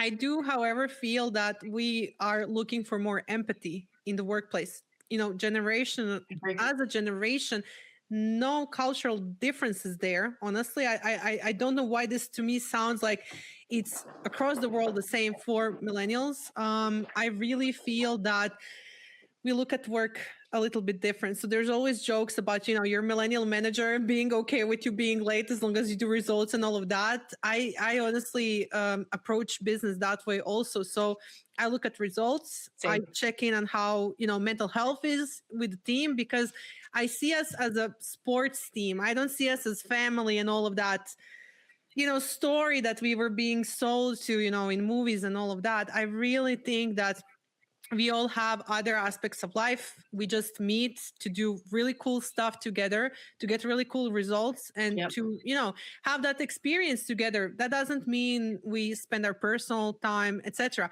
And this is also me, living in Croatia, and I am not swapping my vacation time. So, when I check out in the summer for 2 to 4 weeks, it really, depends on the year and everything that's happening. But I don't trade that. So I think it's also adapting to that, yep. plus AI, and it's the cross-generational mindset in the company. So I feel that this is like, solving Legos for you sometimes, and figuring out how to navigate Agree. all of that. So there's so much things that you need to take into question. I really, I'm wondering what's it like in your head when you're assessing all those things, because I feel that you're just like checking for patterns. You're figuring out what's happening. How do you Yep. approach and how do you diagnose? When you're preparing a report. Very gently. And here's why. So we were talking about generations. I'm Gen X, so we're just grumpy people, burned out people, right? So when I'm working with a client, I'm okay being in the mud. It doesn't bother me at all. I don't have to be the shining star, but I need to be sensitive to other people's feelings with how I'm delivering a message. So how you collect data and how you report it back are two different things. And that experience of doing the analysis part, we tried again because we're trying to shorten that go to market because we need to have those conversations. We used automation, so we're leaning in on automation, and then after the automation, we have the team's ability to write other pieces in there as needed. Gentle language, very gentle language, and language that resonates with that organization. We're not here to be shock jocks or win one over on them or be able to. Our goal is to move the dial. So, whatever that means on moving the dial, we have to communicate the way they need to hear it. Um, that is so important to me. If I have the privilege of showing up and somebody is giving me the opportunity to make change in their organization, and I blew it because I was afraid of having the really hard conversation, that I need to get out of this business. I'm in the wrong business. If somebody is trusting me to have the hard conversations, then I need to, on my part, need to know how to have the hard conversation back in a way they can hear it, in the way that they don't feel like I've just told them they've been doing something wrong for all these years, that I'm really genuinely saying, hey man, this is everywhere. We all need to look at the fact that you've got more than half of your employees who don't feel like they're listened to, who aren't ready for the change. Even if you keep telling me over and over again, you've told them, okay, but they're telling you they don't understand it. So do you want to stand on I told them, or do you want to figure out another way to communicate it? Again, that's on you. That's that risk that you own. But we are very gentle in how we approach things, but firm. And I think because of my temperament, I have a very friendly, and my whole team is, we get in calls like you and I, and we start giggling and laughing and having a great time. But I think that's also because we don't have to prove ourselves. It's very easy for us to come into a room and be very personable because we don't have to prove ourselves. We know what we bring to the table. Our clients can feel at ease, and we even giggle with our clients. It's not just the behind the scenes. We're professional. But our job is to figure out how to have this conversation so they can hear us. So that means we have to do the work. And sometimes we blow it. And it's happened. It hasn't been blown on a big level, but sometimes we blow it and you fix it. But that is, I will, the end all be all. My job is to show up, and my job is to help you enable change. I'm an enablement, right? In consulting, we do enablement. Yeah. I'm not hired to show up and look like the cool chick. Yeah. I'm not hired so I can walk around like a peacock and everybody thinks we're amazing. Oh my God, there goes Jen. Cares about Jen. Cares about Avo. Let's just get this change happening. Yeah, let's fix it. Let's move stuff. I think it's, coming in and leaving the organization better than it was prior to your intervention, basically. That's the whole goal. And if that's achieved, I think that's Cool. a success. And to me, it sounds like it's way beyond that when people work with you. Well, yeah, and I will tell you this. So we're big on branding because we all work virtually. And so I don't have an office for someone to come to and feel like they're in my space. So we're big on branding, virtual branding, all our documentation. But when we work with a client, we use their branding. So we ask them, give me your PowerPoint template, give me your word. We will put it on your branding, and then we'll put our logo on the bottom. And we do that because it's going to go around the organization, and we want them to feel confident that it was built within that organization. Because again, we're just a mirror. So Yeah, and it doesn't have to have the logo on it, the Avo. Oh, it's Avo. Yeah. And it's human to human interaction, basically. That's the whole goal. And you're also inside of their company, working for their company in terms of like success measurement. So I think that's very, very important. I'm wondering, we're also remote, all of you are remote. What how did that influence, I think, your day to day? How did that influence your work, your team, your organizational culture, and all of Yeah. that? Because like Proprium, you're basically, reliant on software and everything, and the internet connection being Oh good. yeah. We have to pray to the gods of internet for everything to work. That's so true. So we do. I hire everybody virtually, and that's by design. I believe firmly that the best resources aren't the ones that are near me. So I don't want to have co-located people because I believe that only co-located people are the best ones for the team. I think there are good people across anywhere that I can go. I stay within the U.S. We're looking to change that only because as the markets are changing, there's openings everywhere, and I want to leverage that. So we are looking outside the U.S., but we do work primarily. Our employee staff is U.S. based. And because of that, we're working in different time zones. And it doesn't matter if it's a 3-hour time zone or a 6-hour time zone. A different time zone is a different time zone. So we work in different time zones, which means everybody's working asynchronously. You can't micromanage virtual. Anybody who tries to micromanage, that's probably why we have these return to office mandates, because all the micromanagers, nothing to do. What are they going to do? So we don't micromanage. I don't care when people get their work done. They set their own deliverable time. So the client has their timelines that they need it by. We work with the team. Inside the team, they define when they can meet these in incremental milestones and the deliverable times, and then they're expected to hit the mark. We use systems. So we use an operations technology, an OT, to manage our infrastructure. To keep it from a communication standpoint. We do text. We try to honor not going outside business hours. Again, if you've got a 3-hour time change, the expectation is that people work on because we're in California, so back east has to work on our time zone. But we also know that there's pickup for the kids. Somebody's got to eat lunch. Somebody needs to go for a walk. Somebody needs to go to the gym. So it's important that we communicate asynchronously. You got to keep your calendar current. You got to keep the the visual cues available to us, so we're not hunting you down. You're expected to respond. Ironic. We have a way that we communicate where we stay within we use Teams because we're a Microsoft shop. So we use Microsoft. So we use Teams for business, but sometimes we switch over to just our regular phones. But we have to have the technology infrastructure in order to make this work. And what it shows you is that you can't have informal processes.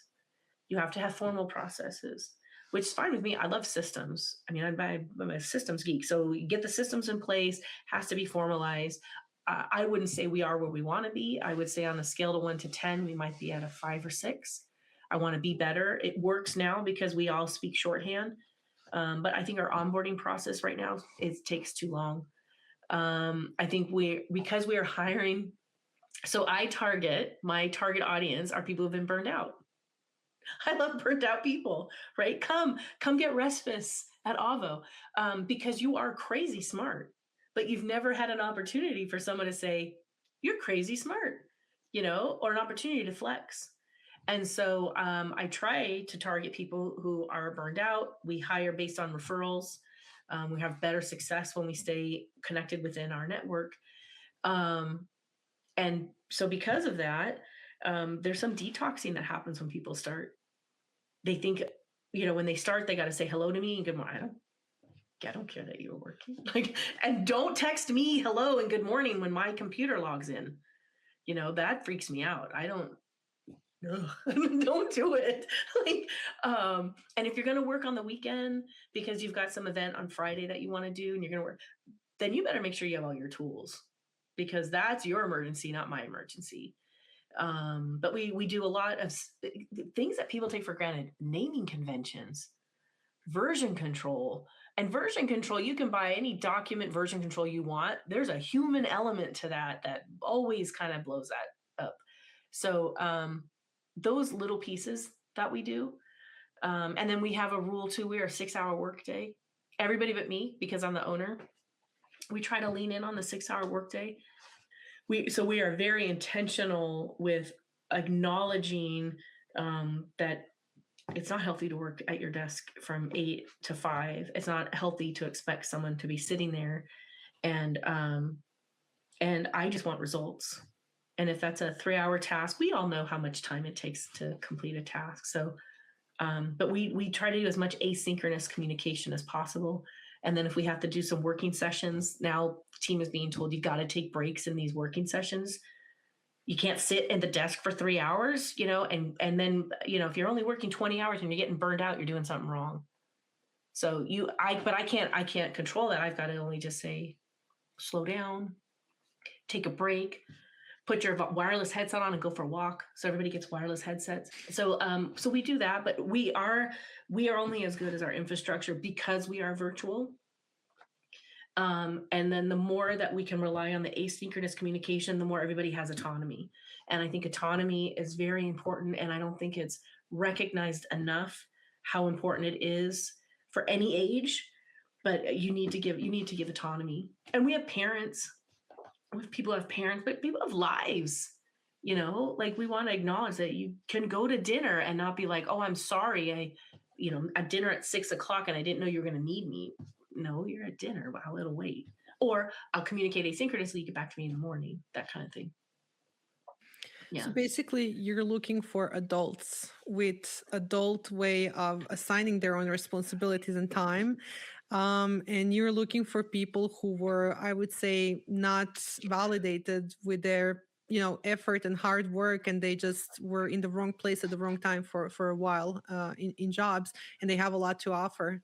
Just nobody, Yeah. gave them that feedback. They were basically adjusting to a place they shouldn't be adjusting to, from what I'm hearing. Yeah. Well, and you also run into, again, I'm going to talk about the States, but in the US, if you want, you get 4 weeks off if you're lucky. It's 6 weeks off if you have a regular birth, and 8 weeks off if you have a C-section. Hmm. And so the stress that compounds for women.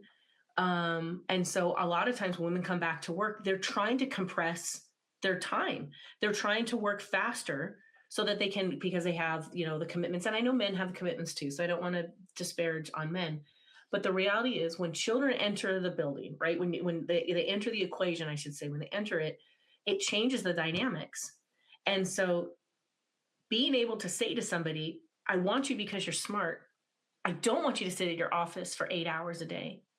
And so we compensate based on the fact that, I use it as an example, you rinse out all the water, you squeeze the water out. And so that's how we compensate. Um, and if you're providing value at 12 hours a week, I want you. Why wouldn't I want you? And I have fixed costs associated with all my employees. So I'm in. Like, if you're going to provide that value, I am in. I want you. I want you to have a life. So that I'm also targeting as well, are those people who are like, I went to school and got a graduate degree. I had unrealistic expectations of how children would fit into the equation with family dynamics and everything, or aging parents. And now I've got this education and this brain and these skills, and the only place people will let me use them if I'm going to sign my life away to an exempt full-time employee position, and I'm going to have to work 60 hours. And I'm saying, I'm more than happy to have you. Give me your 12 hours, and make them your best 12 hours, and then be on your way, and then come back and create that balance. And so that is so big for me. And I think it shows in people are happy, you know? So I like that. That's my little footprint on Yeah, corporate culture. for sure. I mean, there is pros and cons of both. I am not a type of person that would thrive in an office environment. I don't like the commute. I don't like the rules. I don't like the open offices. I am not that person. I'm not saying that's, somebody might like it. People are okay with that. That's fully okay.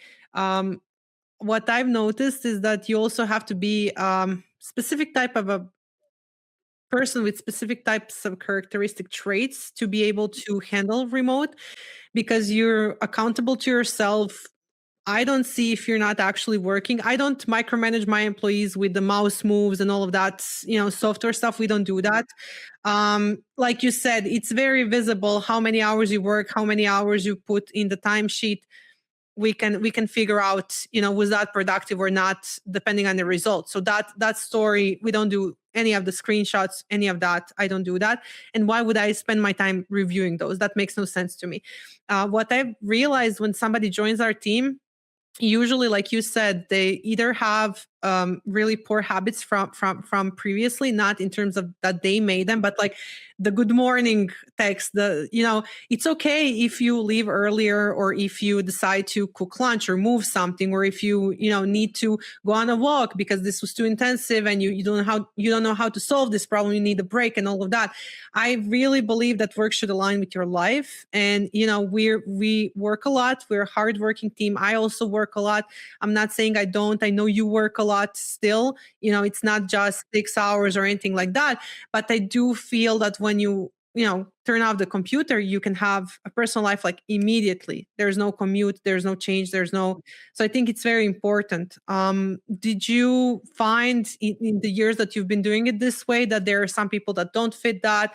How do you kind of figure out who is the character that can actually, the type of character that can actually, do this personal level um, of self responsibility, self governance even? Self-governance. Okay. Um, Boy, did you step in it. So that's my vulnerability. And I'm learning that right now. I'm learning that right now, that I have to have a more agnostic way of evaluating. That I just assume that, like, here's an opportunity, everybody's going to want to fit into that mold. And again, if you came from that world where you track the minute you sit down at your computer, you're like, okay, I'm on the clock. So let me go fill my time noodling around and figuring things. Um, it's not going to work here because I'm not going to pay you when you set the clock at the computer. But at the same time, I'm going to pay you when you go for a walk because we are a creative group.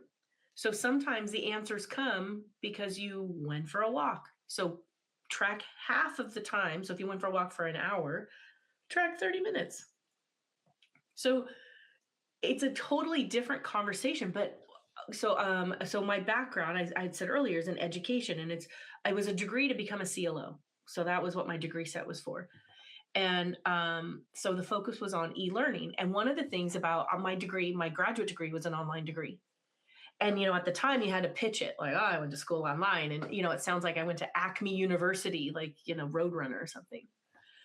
And here's the thing: if you're going to learn and be a self-paced learner, it puts the onus on the person versus a trainer, which puts the onus on the trainer. Showed up, the trainer did what they're supposed to do. If the learner didn't learn, whatever. I did the training versus the learning. And we've done that from a cultural standpoint. So to your point, it's the governance that comes from the employee. What I'm finding is I, as the leader, I have to be more clear on expectations. There are people who very quickly grasp this and are like, okay, I get it. And it might be a 90-day figuring this out. And there are some people who don't get it and who might say the hours it took to complete a task do not match the hours that of the output, the value that I received. And at a certain level of your expertise, they should match. They should match. And I pay for mistakes. If you did something and did it wrong, you're still billing for that. But you don't get a bill for error. You don't get a bill because you feel that you overachieved, and you don't get a bill if you used AI to produce your product at all. You are employees. You bill for the time you used. And so what that means to me is you should be putting more time into creating a better product. If you want to work and earn 30 hours a week, then you need to put 30 hours a week into producing. That means your documentation should be better. Your draft should be at 80%, not 50%.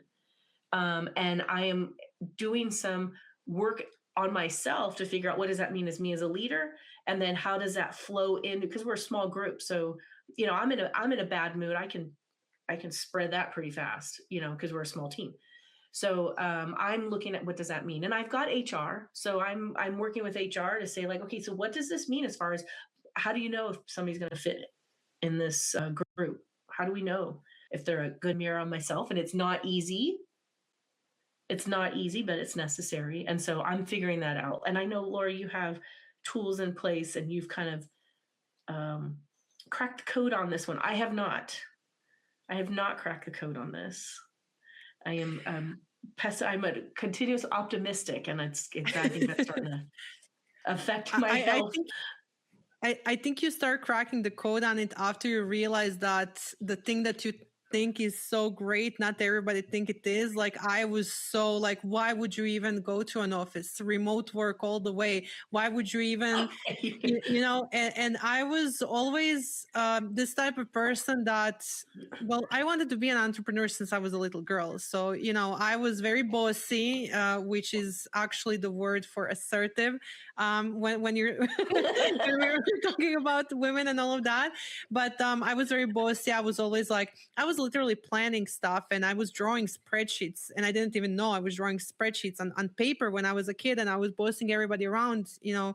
Um, I was playing school during the summer. I would like find some, you know, poor souls that lived next to me and I would like sit them down and we would just literally play school. And I thought that was, you know, I guess that's how you see that the kid's going to be an entrepreneur. So I always wanted to be that. And I was like, why wouldn't you work 24/7? And Right. yeah, it was, but then it took me 12 plus years to be like, the fact that I want it and the fact that it's okay for me and the fact that I love this doesn't mean that, like, for example, people in my life who are very close to me who have different, you know, I would say views on it, and that they want to focus on the job, do the job, and then have a different personal life outside of it. I think they're also winning at it. So to me, the code started cracking basically when I was like, it's not the solution for everybody. And when I saw Yeah. team members struggling to accept our flexibility and asynchronous communication, there are some people that are much more better suited for an office job. And I think that's also great. Right. And we Agree. collaborate with companies, we work with them.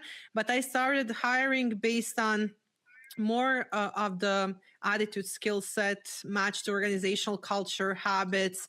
I don't even ask for any experience ever when we're hiring. Oh, I'm always of the opinion we'll teach you, because the methodology that we use, what we do, you can't learn at school, at university. You literally just have to be curious and love the numbers and the system thinking. And you worked with our team, we're kind of similar in that way. We when we sit down, we can analyze and prepare, and we just, you know, throw an output that, yeah, I don't know what you think about that. smart. Yeah. I like that, and I think I like that, and I need to borrow that from you and figure that out. I will say I'm a little, because of my background in education, I'm always very keen.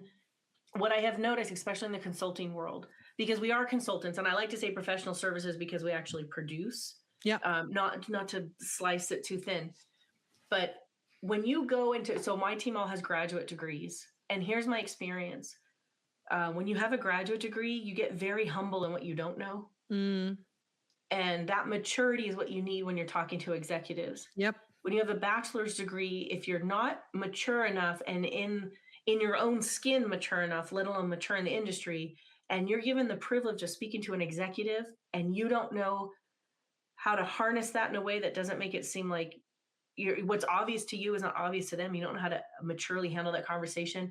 That's detrimental, not just to your career, but my brand and that organization moving forward. So I'm, from a snobby standpoint, I always hire graduate degrees because I think you get so educated, you realize that you don't know anything. You know, you kind of, it's like full circle. You get a doctorate and you're like, I know this. So I need everybody around me to know the other things. I'm not, and so that is something that I've been looking at, just again, that's the educator in me. But I will say we did get feedback. We had HR ran a survey with the team and asked them some things that they wanted as far as benefits, because benefits are different in the States Yep. or in the EU. And one of the things they said is being able to work from an office. And so, Oh, but they're all remote. They're, I mean, what office you get, we're not going to hang out together. So what we're looking at to solve that problem, or what we already did to solve that problem, is everybody gets a stipend, a monthly stipend. It's pretty significant, that they can use for their mental health. that's really good. So because we were looking at office work as a mental health, like I It need is. social, I need people, right? And And so you can you go also drop in. divide your personal space. It's so weird to work in the same at the same desk where you're going to use your computer for something else or play video games or, chat with your family or anything like Yep. it's odd. It's, yeah, it really is. And so we gave them they get a monthly stipend to do that. Like you can go drop into a WeWork, go to a movie, go to dinner, do things that recharge your battery. Maybe that's a gym membership. It's whatever that is that you need to feed your soul. They get that as a monthly stipend. And then what we're working towards is that we can do corporate retreats at least once, and God willing, twice a year, to get in the same space. And because again, we're all older. I don't have a problem saying we're older, because I'm not letting people go because of their age. Yeah. But we are all mature adults, that it's like, let's just rent a house and we can cook. Like Yeah. nobody's looking for going out and having nice dinners. And they're Yeah. like, if we can just come into the same place, and I'll be happy to cook, we'll run to the grocery store, and because we all have those life skills, you Yeah. know? Um, so that's how we're trying to, those are things that are on my roadmap of continuing to build, that connected point. And then I bake. I'm a big baker. I know I owe you a package. You will be getting baked cookies. But I have some really good recipes, and I bake and I'm feeding people. I think that's amazing. I was thinking about very similar thing. We started talking about having an office in different cities where we are at, but not an obligation to go into the office. More like a space where you can meet with clients, you can meet your colleagues, and we were thinking of having like internal retreats, but not just where we hang out, but more of a we bring some people to also teach us stuff, coaches. We do some Yeah. like lessons and stuff like that. So I think that's better. And like you said, we are remote, but it doesn't mean we want to be in the office every day. I don't think that's productive, but it doesn't also mean we don't want to hang out in person. Right. I just don't want to have the Yeah. commute. I don't want to have all of those things, in my day, because I do think I can do much, much more if I have that free. So I'll be totally transparent. So I have a learning disability, and as I've gotten older, it's gotten worse, if that's possible. And for me to do the level of work that I do and get dressed every day for an office, it can't happen. Like it's Yep. just you're asking too much on my system to do Yep. that. So I mean, I brush my teeth. I might not get moisturizer on. I change my clothes, but I'm here for comfort. I'm wearing pajama bottoms right now, and cozy socks. I Well, can't get enough of the cozy isn't socks that right now. the home office uniform?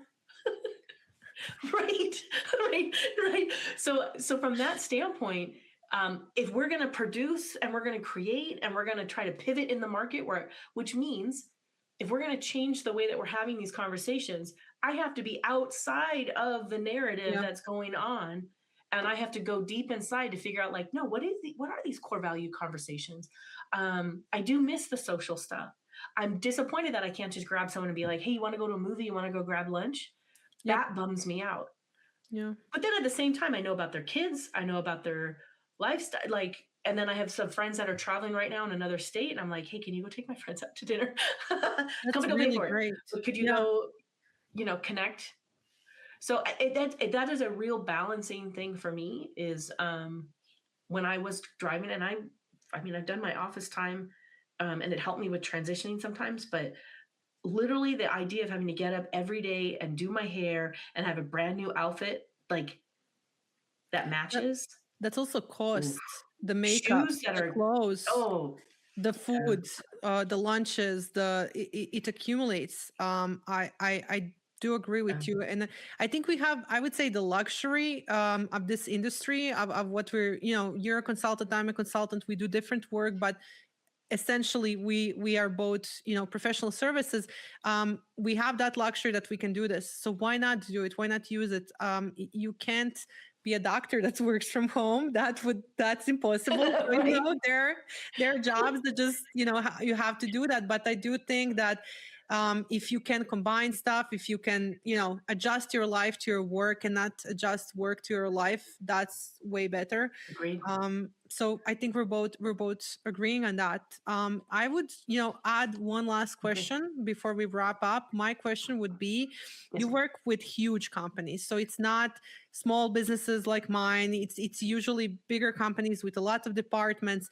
But for the people that are going to Yep. listen to this that are, in a small business size, before they get to the point where they're successful to have those issues that you encounter, what do they need to do to kind of like set everything up, I would say, properly before they get into all of those challenges that you have to solve with bigger companies? How do they set up their business, you know? From a business, from a operations on the inside? Yep. Just a Oh, short that's a great question at the end of the question. podcast. It's a nothing. That's a nothing. That's like a Twitter answer. I could answer that For 250 characters. 140 characters, Oh, 140. Look how old I am.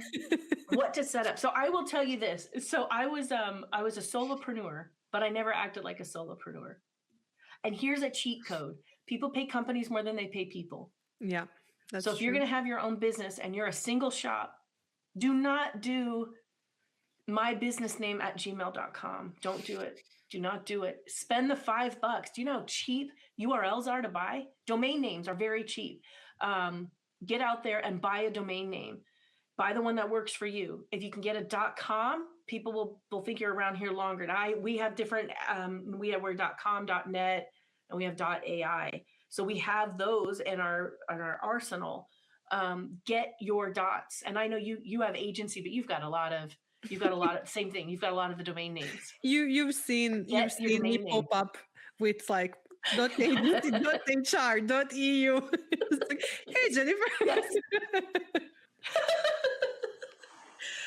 I would say that is like foremost the most important thing. So get that domain name set up. And then what does that mean to you? That means you're going to need email, right? Okay, so get email set up on the domain name. These are baby steps that you can get Google to help you figure out. Register as a company. So we're registered. Obviously, so here's that origin story component. I lost my job. Oh, do you know how many people lose their jobs nowadays? I mean, this is like the big joke my husband and I have is we're both employed at the same time. The longest employer I've ever had is Avo, 15 years. Losing your job in the United States is kind of a rite of passage. Like we all go through it. It's terrible. So I lost my job. I worked with a big firm. I was a manager with tracked as manager with direct reports, and my team, I had moved them in, and I was doing special projects for the board. And that put me on the radar, right? You run a report, manager without direct reports, but I still was tagged. So off I went. A great package. The board would have taken me back. And I was like, I need to go, man. I am burned out. I'm going to bet on myself. And the only job I could find was crap work because they're mills. They just run you through these mills. And I didn't want to be in a mill. I had a 3-year-old. I wanted to live. And so the agreement was if I can beat unemployment, and that's the best way to start as an entrepreneur is have very low expectations. You need to go out and make $20K a month. Just figure out like, what do you want to cover the grocery bill? You want to cover gas? You want to cover the mortgage, daycare? Have that expectation when you get into this, that's all you got to cover. And it takes all the pressure off, right? And then what you got to do is, so we did that. And so that was the expectation was I just need to beat unemployment, which was $450 a week. So these were not very big expectations. And then if I found work, great. Then I'll go get a job. I'll go have an employer. So the first thing I did is we registered in the States, you have to register your business. So we registered at the local county, doing a DBA. A DBA will cost you $250. Do not go out and register your company for $5,000. Do not go create an LLC. Again, these are different by state. That's about $1,250. You just need a DBA. Doing business as will let you open a bank account, let you get in there. Now there's all this tax stuff that you're gonna have. A lot of the stuff you can solve on Google, or you know how big our networks are? Go find someone who understands taxes and buy them dinner. Go buy someone lunch. People will love to share what they're good at. So go find out, what does it mean for my taxes? But for us, it was $250 with a DBA, and it was buying a URL, which I think GoDaddy.com will sell you 3 years for the price of two on your first thing. And I think it was like $25, because who wants Avo Solutions it was avosolutions.net back then. I couldn't get .com. And then we switched over to .com. I have to say, GoDaddy, not yet a sponsor, please. Not yet. It. Not yet. Not yet. So GoDaddy was great. Not yet. They gave me that one-stop shop. I will tell you, the other thing as an entrepreneur, why I liked GoDaddy. Now, again, you're going to have to create a website. You have to do all that cute stuff. There's a lot of ways to get support in doing that. There's a lot of plug and play tools. But why I liked GoDaddy, their IT support is 24/7. And they are not measured based on how quick they get off the call. So I had a go live at midnight, New Year's Eve. No, the day before New Year's Eve. So the 30th. A stupid thing wasn't working. And I needed this thing up. And I was on the call with GoDaddy, and I was like, I'm really sorry. I'm trying to get through this. And they're like, we're good. Because their evaluation is not based on how quick the call is. Their evaluation, how good the quality is. And as a small business owner, you need people to help you. You need helpers. You need people to rise you up. So GoDaddy was great from that standpoint. So I do highly recommend them from your domain standpoint. So you get that done. And now you've got to figure out what you're going to do. Partnering is how you get out the door. You're going to have to partner with people. You don't solve everybody's problems. I'm bigger than a small business, right? I'm a little bit bigger. I don't solve everybody's problems. So the only way that I can survive is if I have strategic partners. My strategic partner, so we work a lot with government contracts. This is how clever I am. I went out and I went onto the government sites to figure out what contracts closed that were interesting to me. And then I found out who actually won the bid. And then because of Freedom Information Act, I went and found out how they wrote it. And then I contacted them. And I was like, you guys are really interesting. Would you like to collaborate? And I sent out 8 calls. I got 2 back, and one of them I've kept an ongoing relationship with. And sometimes you just need someone in the trenches. Now, that relationship has not turned into work, but it has turned into someone who we get a chat about how crazy our lives are. Sometimes we need someone like, hey, they need a resource. I got someone in my network, so I can give them someone in my network. So we do a lot of network sharing. The way you get ahead as a consultant, as a small business owner, is you have to give and give and give.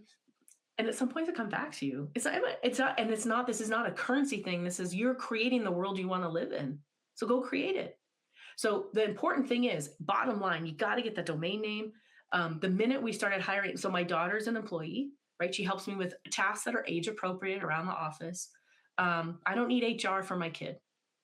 I don't need HR. That's a very safe position to have non-HR. But the minute we had non-family employees, I hired HR. And that's not a legal requirement. Compliance does not mandate it.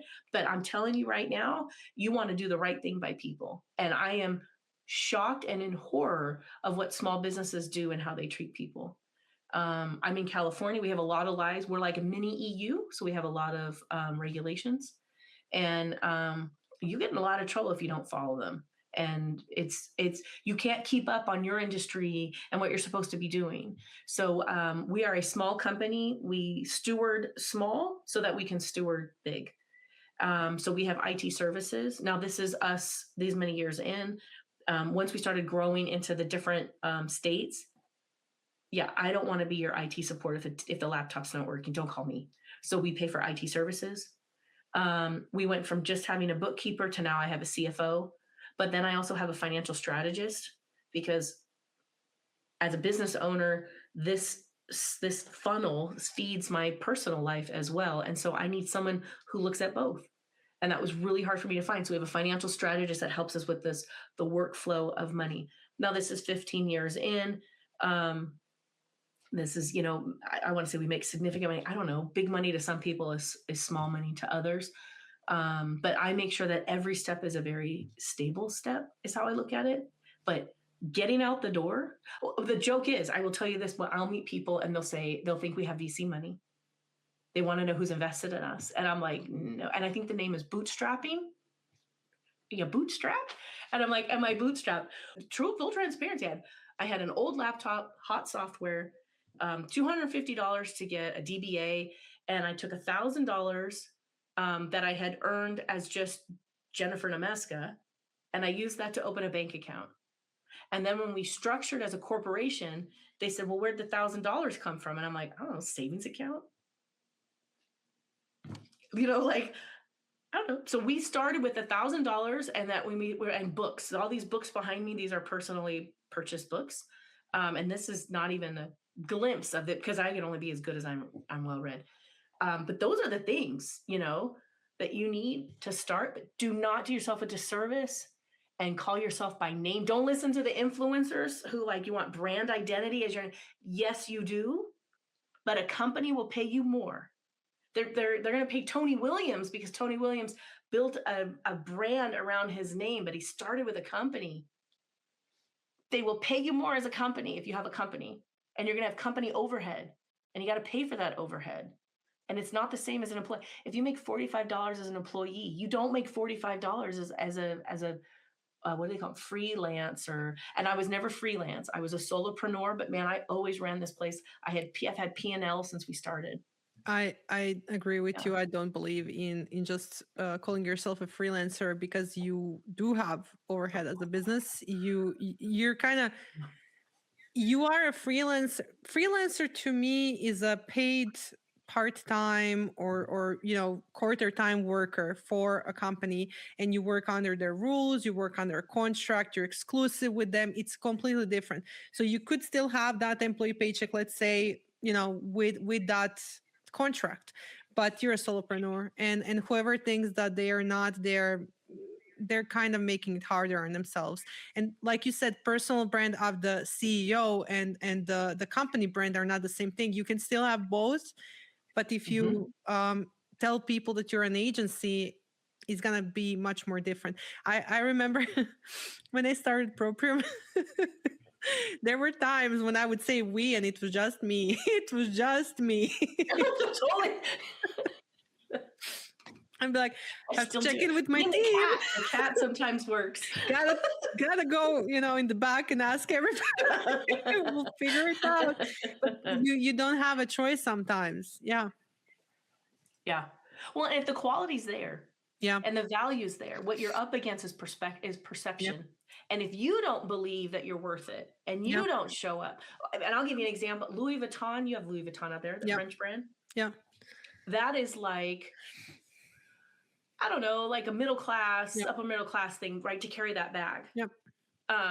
My daughter's school did a fundraiser, and someone had donated a bag, and we could bid on it. And I was like, oh, maybe I'll get myself a Louis Vuitton. And I was like, I can never show up to a client site with a Louis Vuitton and ask for my rates and have them think that I'm putting it into the company and not putting it into my house or putting it into my, guard stuff, that goes against my brand. Yeah. So the other thing is, I will tell you with entrepreneurs, and this is something you and I are big on, is you got to be realistic of what your costs are. Oh yeah. Stop approaching this as I'm just grateful to be working. You got to track them also. You got to track everything. You got to track them, and you got to know what they are. It's like I'm running the electricity in my house, which was turned off all day when I didn't work here. And now it's on all day, and you have the internet and phone. Now your costs might be low, but they're still costs. So you got to be good at math. Being cute means you can still be good at math. You can still do both. What got me to that perspective was when I was watching a video from Chris Do. He has the company called The Future. I'll send you a link afterwards. I don't know if you're familiar with them, but they do I don't know him. amazing work. Mm-mm. And like in 2021, I remember it was like early summer, I stumbled upon this video, and he was doing a whiteboard session with a bunch of entrepreneurs, and he was showing them that even though you are solopreneurs, you have to calculate in a way that if you can't do the work, how much would it cost to have a project manager, this person, that person, Yep. etc., etc. And then everybody in the room was very shocked when he put the rates. You know, if you go and hire a project manager, they're gonna give you their rate and they're gonna give you their market price. You can't just be, I'll do it, so it doesn't matter. No, you have to calculate in that cost. Same is with every other role related to the project, even if you can do everything on your own. But when you can't, you have to hire. And when you hire, if your prices are too low, you won't be able to hire people, even freelancers Yep. for that work. So I was like mind blown, because up until that point, I was like, I am doing it so it's cheaper, but it's not. It's still the same quality of work, even if 5 people did it together, and I'm underpricing everything and I'm unable to grow. And when you get sick or you want to take a vacation, you're kind of tied to it, and you did it. Nobody else. So nobody else made you do it, and you Yep. have this worst job ever. And to me, my measure is, if I was employed at somebody else's business, you know, if I was an employee and the same way I'm treating myself, those were the work conditions, would I quit that job? If the answer is yes, you need to change something. It's a good approach. Yeah. I will tell you, from a number standpoint, this is the game I play. If it's my own money and I have to spend $10, I'm like, oh, that's a lot, Yep. right? $10, that's my personal money. When you're planning a wedding, if you're right, you plan a wedding, everything's Just like throw it $100. away. You're like, here, take more. Yeah, they're like, oh, $300. Everything's in the hundreds. When you buy a house, thousands, 10,000s, and you don't even think that, you're like, oh, I think I need that backyard put in, right? And everything's in the thousands range. The problem is when you come from an employee standpoint, you're thinking the $10, but your purchaser is thinking in the $10,000. Yeah. And if you don't pivot and you don't align your value to what you charge, people will devalue you just because you don't even know how to value you. Yeah. And then to your point, well, now you're not even considering overhead costs. You're chained to your desk. You never get a vacation because you didn't bake in to your hourly rate that it should include 10 days off. And then the holiday days, that should be part of your hourly wage. And that's where, and I run into it, and I don't know if it's a cultural thing, an age thing, but being good in math is sexy.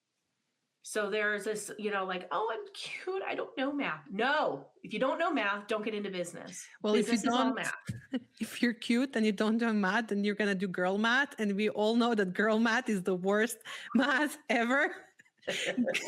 Girl math never got me. Doesn't get you anywhere. No, it's bad, but it makes you feel good, So I think it's also psychology, not even, global culture, anything like that. I think it's also psychology, because I do feel like you become an entrepreneur if you have a little bit of a chip on your shoulder. You have to prove something. You don't belong that easy. You have a different way of thinking. You're kind of, you're not fitting in, and you see things differently. That's why you can also create value. You can have a vision. You can, I always think of it that way, because I know if we're building a ship, my team is helping me build it. They're going to think about materials. They're going to think about, will it last? Will it sink? And I'm thinking like, hey guys, this is where we're going. So this is the type of ship we need, right? And then they are kind of like getting us there. So I think the entrepreneur is always going to have that huge dreams, and it's going to be a visionary. But that's also a problem, because we overcalculate what we can do in like one day and underestimate what we can do in 1 year, right? And then we push ourselves. And if you don't work on yourself, I think then you start pushing other people. You start expecting the same thing you expect from yourself, from others. There are so many. I think I think it's self improvement on steroids to become an entrepreneur, because you have to change your mindset so many times, and you have to like look into yourself, because when things are not going well in business, you have to sit down and be like, okay, well, what happened? And you can't, if you blame somebody, you won't get anywhere. But if you look and go, this is what I could have done differently, and then you ask for help and then you figure it out, just like you said, you have to have a network, you have to collaborate and everything.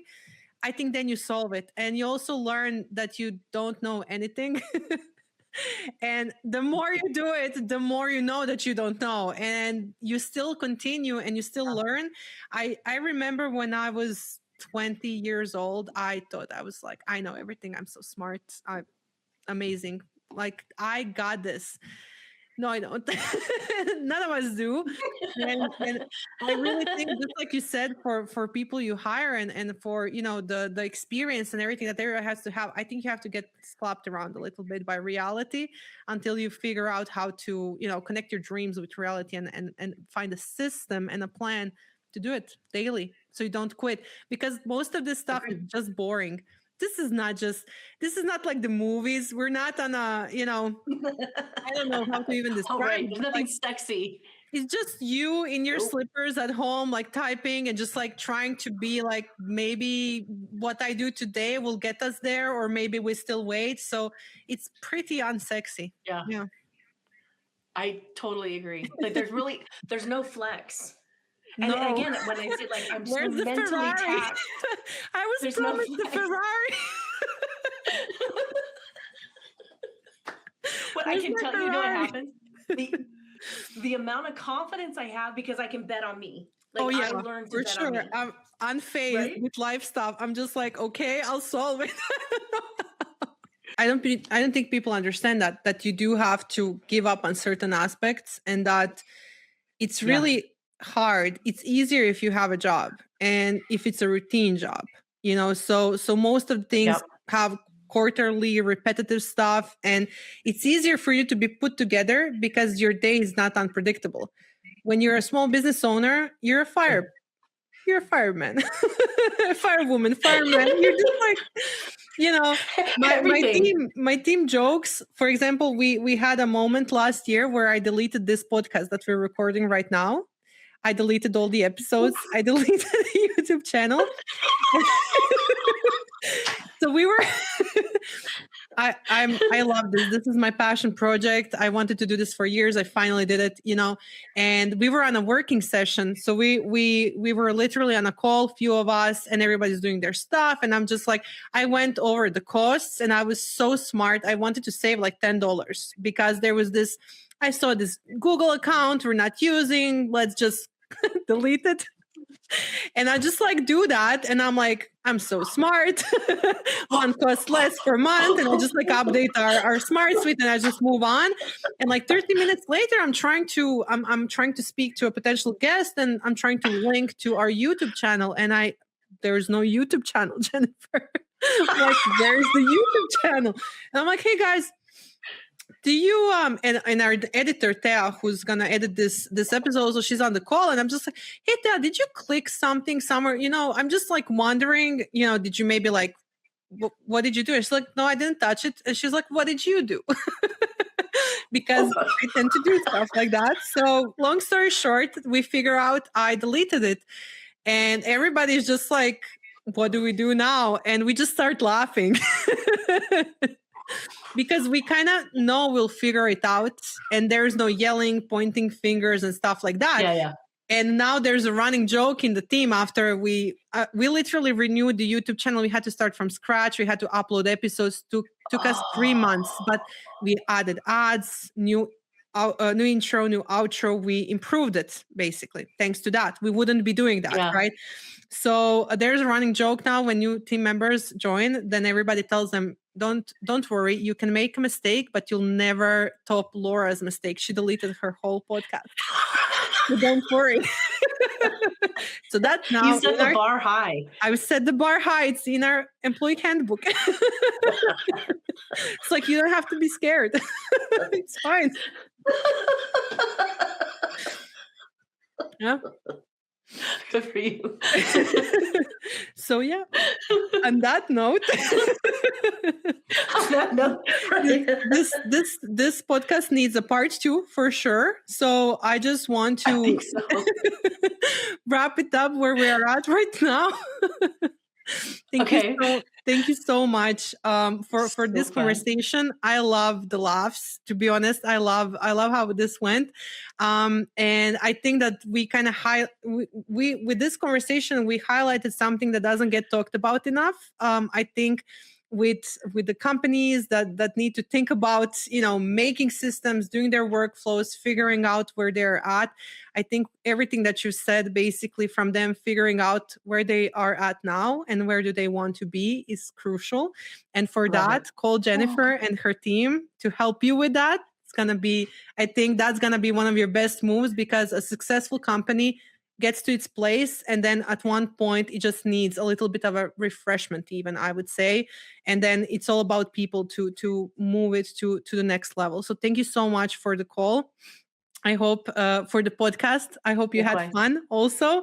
And to everybody that's watching us, subscribe and stay tuned for the next one. Thank you so much. Bye. Thank you. Bye. If you enjoy conversations like this, you'll love the Proprium Digital Network. It's a community where digital service founders get tools, templates, weekly insights, and behind-the-scenes guidance on building systems the right way. If you want to stop building systems alone and start building with support, join us at proprium.agency.